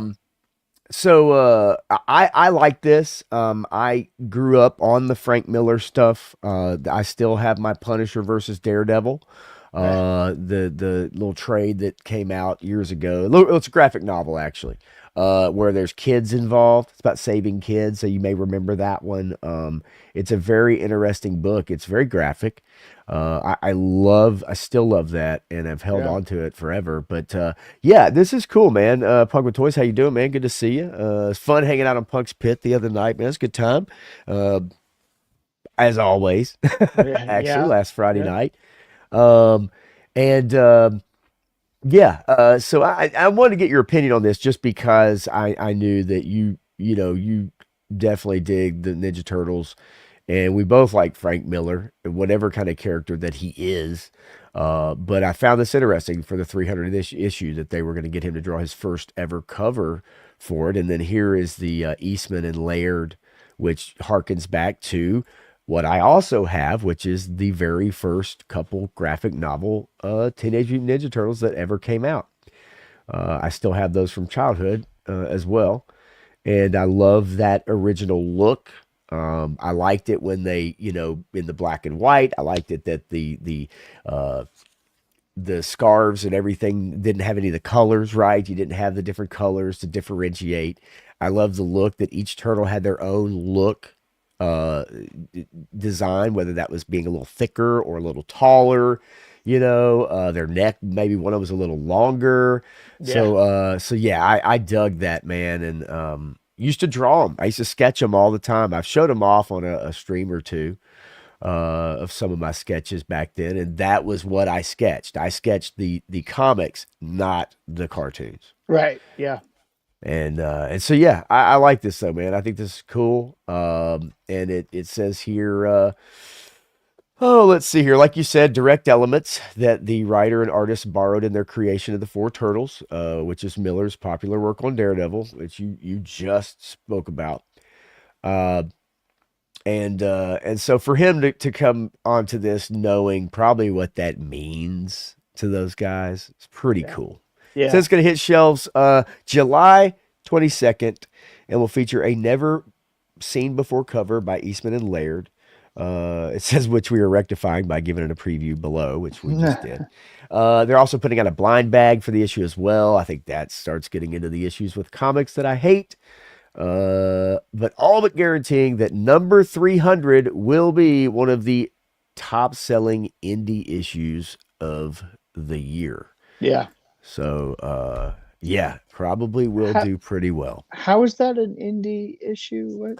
I don't get it. I mean, unless Eastman and Laird are not technically, like, maybe IDW is just publishing, but maybe they're not on their, No, under that's them. I don't know. I don't know how it no. So works. so so the okay. So Kevin Eastman sold his rights to Laird Right. in the early 2000s. Peter Laird sold all of the rights to Nickelodeon. Nickelodeon owns all the rights to Teenage Mutant Ninja Turtles. So everything Teenage Mutant Ninja Turtles has to go through Nickelodeon. And then IDW gets a license from Nickelodeon to publish the comic books, and then they hire Kevin Eastman to be a part of their projects. Gotcha. And so this is a roundabout way to paying tribute and homage to the original creators who want to still be involved.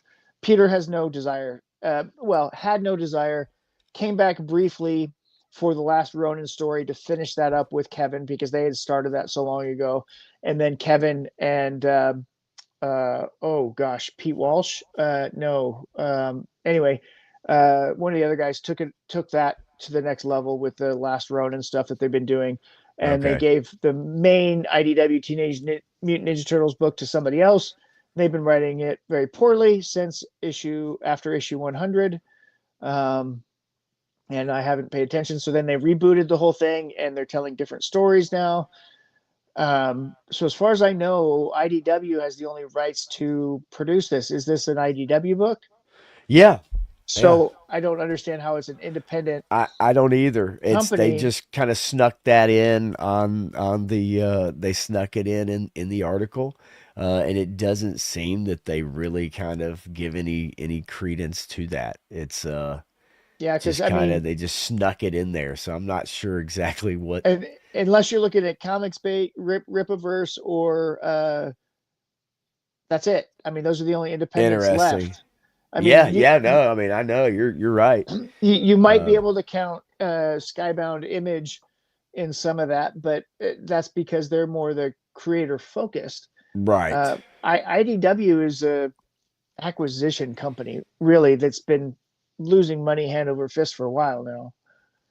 Yeah, I don't know. I don't know what that means. I guess, you want to look it up maybe when we get done, and I'm sure you might be curious as what the hell they're talking about, but Yeah, yeah, that doesn't quite make sense to me either. But that's what they got in the article, so go figure. And it's quoted. It's like from, I yeah. don't know. So I don't So know. there are apparently 13 stretch goals still not opened up yet for the uh, compendium GI Joe compendium set. So there's at least 13 more things that they'll be adding to different levels of the sets there. So that'll be interesting. Yeah. Let's see. There's a couple other little odds and ends, I guess, to bring up with you. I know that Disney is backing out of their AI plan. And actually, if you guys use Sora, Sora will be going away and disappearing very soon. Wait a minute, wasn't that the one that they said that if you had Sora, you could use You could, any yes, Disney their thing to make any, characters. yeah, you could use any Disney character to make your own AI Yeah. stuff. Hmm, OpenAI will shut interesting. down Sora video app. Disney drops plans for $1 billion investment. They had just inked this major pact for Sora, but it says they're going to engage with AI platforms to find new ways to meet fans where they are, whatever corporate speak that means.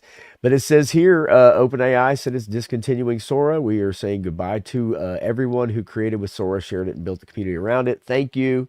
But yeah, it is ending. So if you used Sora, pretty soon you will not be able to. It's going to be disappearing as Yeah. one of the open AI platforms. They did initially, and we saw this, it was just 3 months ago.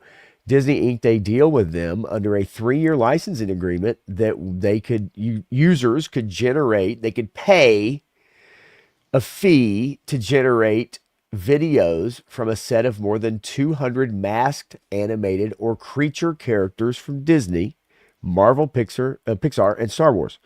Uh, Sora and ChatGPT images were to generate fan-inspired videos with Disney licensed characters in early 2026. But evidently, they've decided to back out, and Sora is shutting down. It's $1 billion investment, and I guess they're going to maybe pick another partner.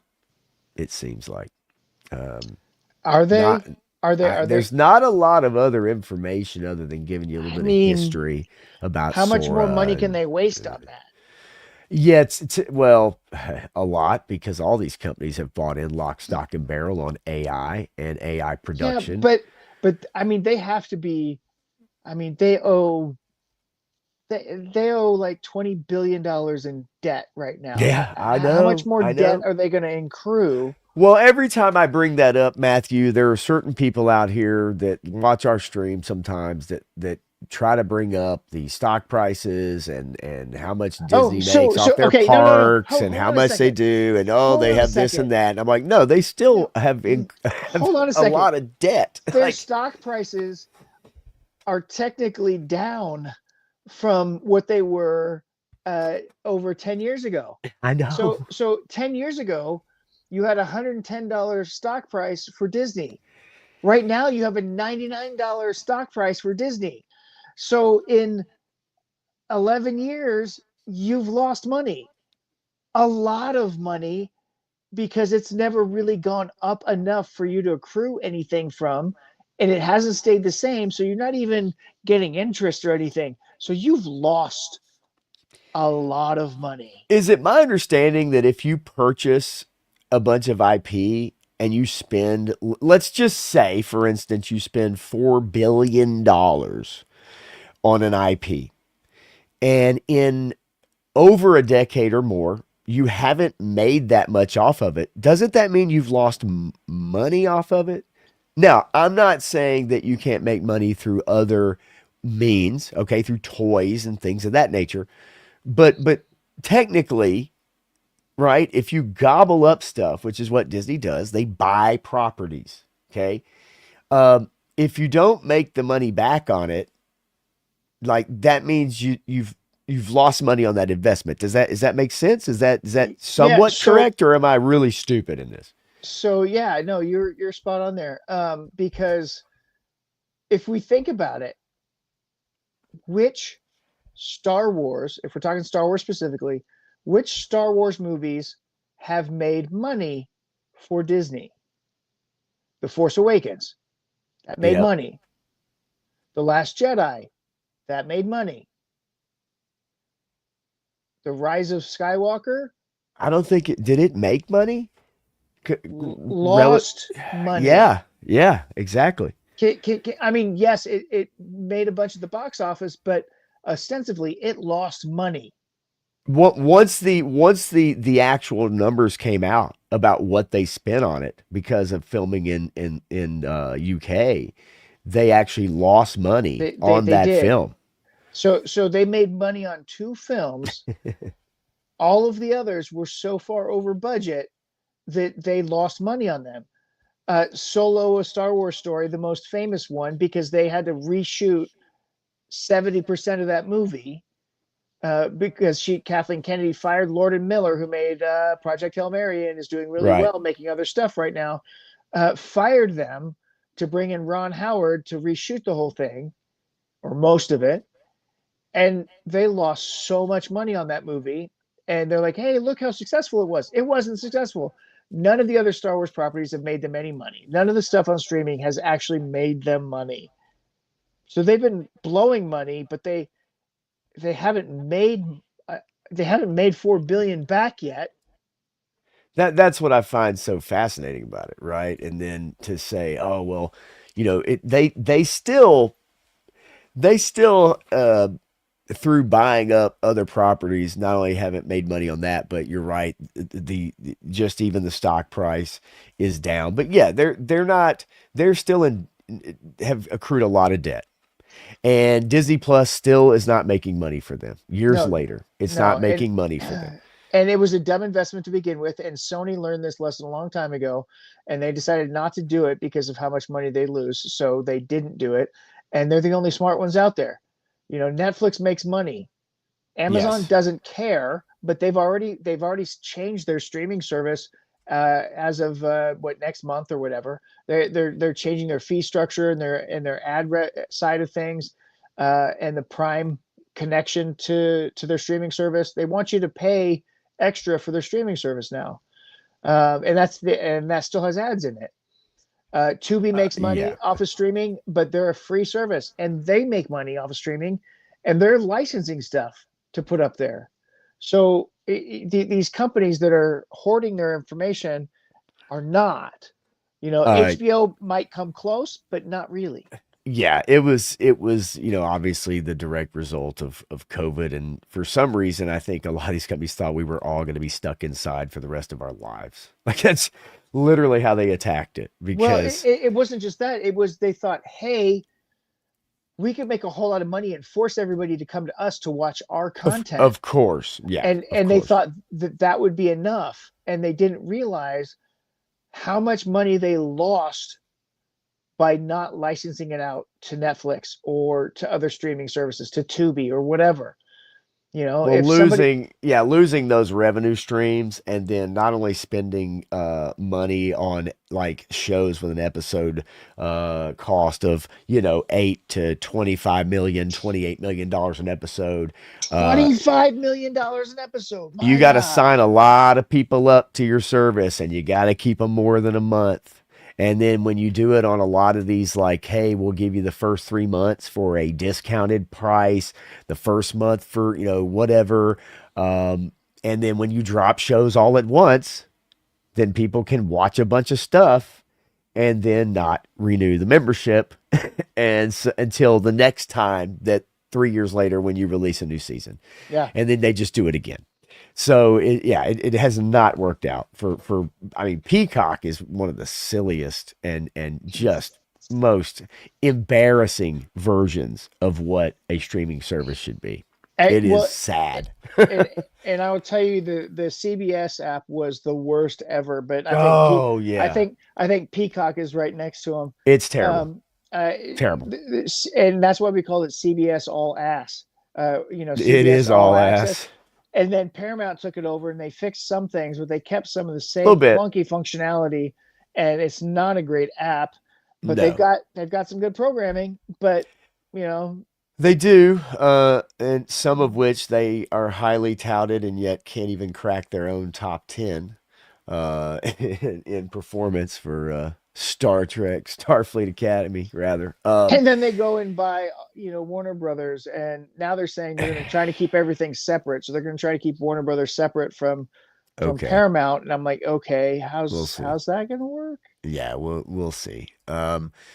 Hopefully they'll just dead drop the stuff that doesn't make money, like CNN. Like they'll just get rid of it, sell it off to somebody else. It's lost 90% of its value. Uh, okay. So, as Graf says, Peacock Plus Prime is needed for Days of Our Lives. Uh, yeah. If you watch Days of Our Lives, you are a special brand. Special brand, my friend. Special, special, special person. Yes. It's been, golly. I can't even imagine. I can't even imagine someone that is who you would think the target base for a soap opera would be still watching a soap opera at this point. Like I can't even imagine what that looks like. They've all moved to Hallmark Channel. I mean, come on. If you were, yeah, seriously, if you were watching all that stuff, you're all over the Hallmark Channel and you're not letting go of that one. Hope and Bo for life, buddy. Holy moly. Oh, that's gorgeous. Who was the other one? Who was the other couple on from no idea. those soap operas from the 80s? There was one other big time couple. I can't remember what show it was from. General Hospital, maybe. I don't know. I just remember my sister loved to watch The Young and the Restless. Oh man. And then remember when Passions came out? Passions, it had the little witch and the little midget dude that would turn, he was a doll, but he'd turn in like real life. He would come alive. No, I That don't was know that one horrible. at all. Actually, you know what? Here, man, I'm sorry, dude. You're gonna have to give me 2 minutes. I Okay. apologize, chat. I apologize. But I do want you to go over this story, okay? Okay. Good We'll Lord. get right to Yeah, I know Disney shutting down the AI stuff. Are they going to pick somebody else? I don't know. And then we have, oh yeah, this guy is a big guy and he plays a big guy, big bully kind of guy on TV, and he does this Christian stuff, so people are looking to backlash against him, and he does liberal stuff, whatever else, and he's all over the place. Now he gets in this altercation with this guy, his neighbor, and the first thing we see is him just beating the crap out of his neighbor. If you see the whole video in its context, you see that his neighbor was pushing and shoving him, and basically was committing assault, and then the police have determined now that he was acting in self-defense. He was defending himself and his boys while they're on their motorcycles because the neighbor assaulted them and tried to commit bodily harm to them. Um, and the narrative's gone all over the place. Um, until I saw the whole video, I was like, man, he's probably going to go to jail. But after I saw the whole video, I'm like, I don't think so. Um, and Alan Rickman is a big dude, and Yeah, he big he got dude. he got really big for the Reacher part. But yeah, if you watch that whole video, I mean, I wouldn't say it's clear, but there's enough supportive evidence to say, yeah, Let's no, take a look at it. this is self-defense. Let's take a look at it. It is funny when you so if you do stream, folks, and occasionally have people that you don't talk to all the time. It's a good friend of mine who recently moved. Anyway, what's funny about it is I said, well, we go till about 11, but it might go over, and that was taken literally. So it's like, yes, okay, sorry, all right. So let's get to it. I'm like, yeah, you got to give me a few more minutes. Okay, this is a wild story, and this is the whole video with the alternate cam video here, right? That's kind of Yeah. interesting too. But check this out, man. This is pretty wild. See if I can get the audio. So the guy steps in front of him here. Are you fucking kidding me, bro? What? Stand in front of a fucking bike again, dude. What? You threatened my fucking safety, bro. Are you kidding me? I should knock you the fuck out of there. Go ahead, go out. Go ahead. I've called the BPD. I've called them already because you've been driving around this fucking neighborhood like a fucking lunatic. There's kids running around here. Go ahead. It's all happening. Go ahead. Now, I want you guys to understand. This is, if I'm not mistaken, this is right down the road from me. Is this in? I don't think this is Brentwood, California. Is it Brentwood, California? I don't know. It says Brentwood, and I don't know if he lives here or if this is in Brentwood, California. I thought it was California, but I don't know. I thought it was too, but when I looked it up, yeah, this is in Tennessee. This is right down the road from me, folks. This is literally, I live like probably about 10 minutes from where this happened. So the audio's not very loud, okay? But you can kind of hear it. The guy jumps out in front of him, right? In front of his bike as he's riding down the road. And then he's asking him, like, are you drinking? Out of your fucking mind, dude. All the police. Look, I'll fucking knock you out, bro. And you're right. He's a big dude. And he's riding with other people. Like, you don't his think kids, they're those aren't other people. his kids. They're not flying down the road. Look at this.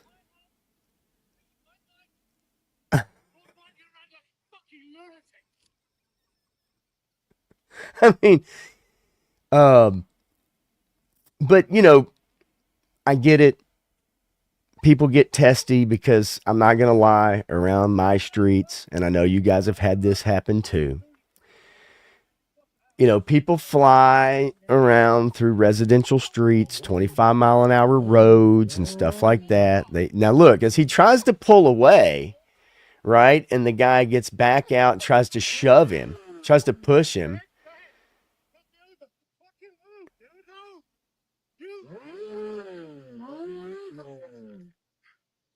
Yeah, he shoves him. That's it. Yeah. So he committed assault by shoving him there. Yes. And so he defended himself. And he's ending the threat by doing this.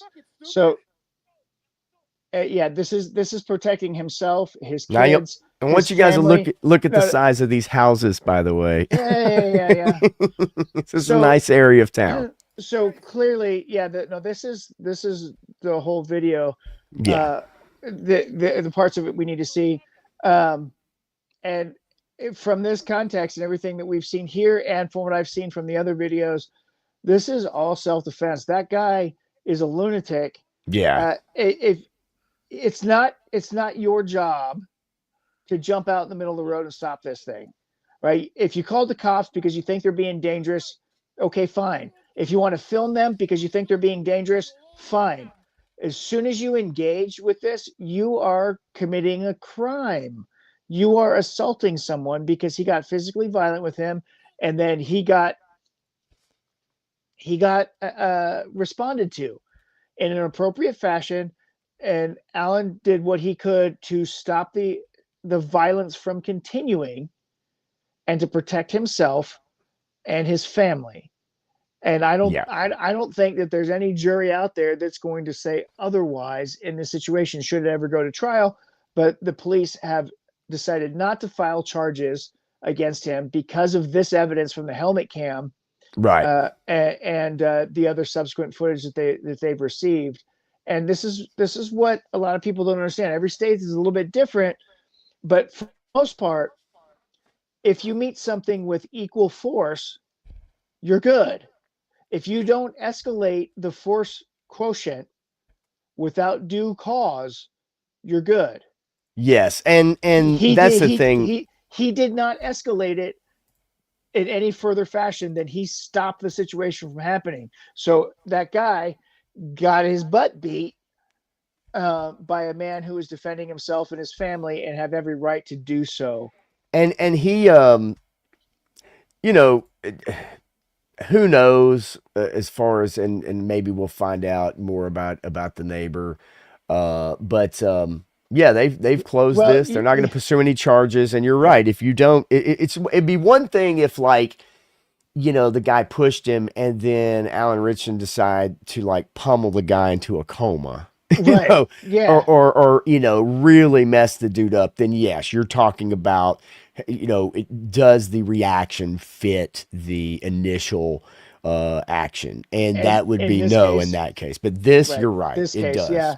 I don't know. I couldn't quite hear it, but he sounded almost as though he had a British Isles accent.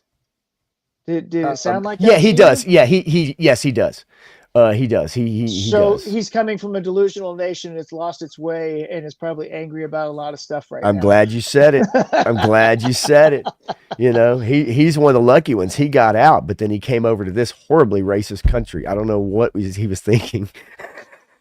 The thing of it is, though, is that, again, I know this area very well. And look, I'm not going to pretend to. I know this area is definitely not far from me at all. Some of the subdivisions I have worked in the past, in another business. Some of them I've been in, knowing some other people. And so these streets, I mean, these are people that, like, probably don't have a lot of action going on in the streets. They're usually gated communities, or highly monitored.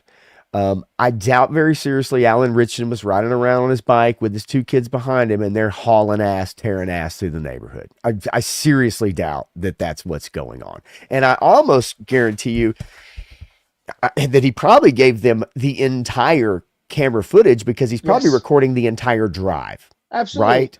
And Yeah. and you can tell how fast someone is going. You can Yep. see if they're being reckless. And I guarantee the police looked at the footage and they said, no, this is some neighbor who just decided he wanted to get pissy and jump out in front of him. And that's dangerous as shit, man. Yeah, it is extremely dangerous. I mean, he could have wrecked his motorcycle right there, trying not to hit him with the motorcycle. The guy that jumps in the road could have gotten seriously hurt too. He could have gotten killed easily. Yes, that's what I'm saying. Like, it's, I mean, if he was driving 25 miles an hour in the neighborhood on the motorcycle and he did not stop when that man jumped in front of him, his bones would have been crushed and most likely he would have been thrown probably about 30-40 feet after being hit with the motorcycle, and then he would have smashed his skull and he'd be dead. Now this is the neighbor, Ronnie Taylor. This is not to be confused with Ronnie Trickshot, folks. Okay, even though the accent is there, It's not the same not accent. to be confused. Well, it's, whatever. Go with it, Matthew. Just go with He it. sounds more British, not Australian. I mean, come on. I know. They still love the queen. Anyway, so he says on Sunday when I was cleaning my bike outside my house, he rode past once, twice, and on the second time I walked out in front of him, and I said, "You gotta stop! Someone's gonna get hurt." That's a little New York there at the end of it. Yeah, I No, don't but he know what the says fuck that was. I don't know either. He said then he said then it escalated quite quickly from there, governor. I did push him because he was coming toward me on his bike. Because you were in the middle of the road, dumbass. But this is the guy literally saying, "Yeah, I did push him because he was coming toward me on his bike because I was in the middle of the fucking fucking idiot." Yeah. So a little excitement down here in Brentwood, Tennessee. Yeah, little excitement. One reacher trying to whoop some ass down here, folks. Yeah. Anyway, I didn't even know he lived here. To be honest with you, everybody lives here now. Well, I swear to God, they all live here now. Well, you know why? Yeah, because there's no fucking income tax. Well, yeah, and they're all shooting in Georgia. I know. It's much easier, and And I you know, don't want right? to live in fucking Georgia. Yeah, and no, you don't, and you don't want to live in California. So, where do you come to? Go to Tennessee. Yeah, Yeah. and you don't want to live in Canada, so you're stuck. I know, right? Yeah, really. But yeah, it was interesting though when I saw that video and I was like, holy shit! Like, I did not know. And then when I read the article, I was like, wow, Nashville suburb of Brentwood, Tennessee. But I didn't know that I've never seen him out in public, guys. I can tell you that. Never seen him out in public. I have seen several people out in public, but I've never seen him. Bar and I wish he did. I saw you guys talking about the. I know, right? That would be hilarious. Oh my God. How awesome would that be? He's like, oh, I recognize that guy. That's Pop Linder. Yeah, right. Right. Some of my own guests don't even recognize me sometimes. No, I kid. I kid because I care. Okay. You got the faceless master thing. You're going like this the whole time and nobody can figure out who you are. How many fingers am I holding up? How many fingers am I holding up? 12. You're AI. You're not real. Okay, folks. I think that's about all I got. As always, I recommend you guys go to Matthew's Instagram channel. Most of you in here know that channel, like those pictures and what he posts up. But I think, is there anything else that you got on the way out the door, buddy, that you want to say? Yeah. So on Tell them about it. Thursday night, we've got Thursday with a friend. And Yes. And Random Diorama and Ed Action Figures and Punk and I will be on there talking about something from Random Diorama that's coming, something special that if you've been following my Instagram, you may or may not have seen pictures of. You might be able to figure out what it is. And Thursday, where it's going to be the full reveal, we're going to talk about it. We're going to talk about some other stuff that Random is doing. And I've been going back and forth between his place. I was supposed to go over there today, but I had a work meeting and take it out there. So I'm going to go back out there on Thursday, probably get the rest of the stuff to take the pictures of the wonderful things that are coming. So if you saw, see, what was it? I did one last week and then I did one, I think, was it last Thursday or last Friday? And then tonight I did one, and then Thursday will be the final reveal on that. Nice. So we will talk about it more. Punk talked about it a little bit on Circle of Jerks today at the end, talking about the picture that I posted with it on there. So hint, check it out. Come visit the live stream and see what it's all about. Yeah, I hope to be able to come in and check you guys out. That the way the weather is this Thursday, I have a feeling that I'm gonna get absolutely crushed at work, and that will usually back up the whole closing part where I can kind of get out of there quickly and then check in, right? Listen Yep. to whatever. But it may be hard, but hopefully I'll be able to at least throw in my Bluetooth while I'm cleaning and listen while I'm doing that. So yeah, you guys look Listen while forward to you that. work. Yes, which is what I like to do. Listen while I clean, actually. Yeah. So I will be I will try again next Sunday. We'll try again next Sunday to stream. We'll see what happens. I didn't get kicked off one time tonight. But catch 3-star draw, Crust Hill Crow, Backyard Battlefield tomorrow night on 3-star draw's channel. And as you know, he's my cousin, not Crow. But you guys know that. But anyway, but yeah, check that out, man. They'll be doing that tomorrow, and I know a lot of you guys will be in there, of course, as well. So I'll probably see y'all there, man.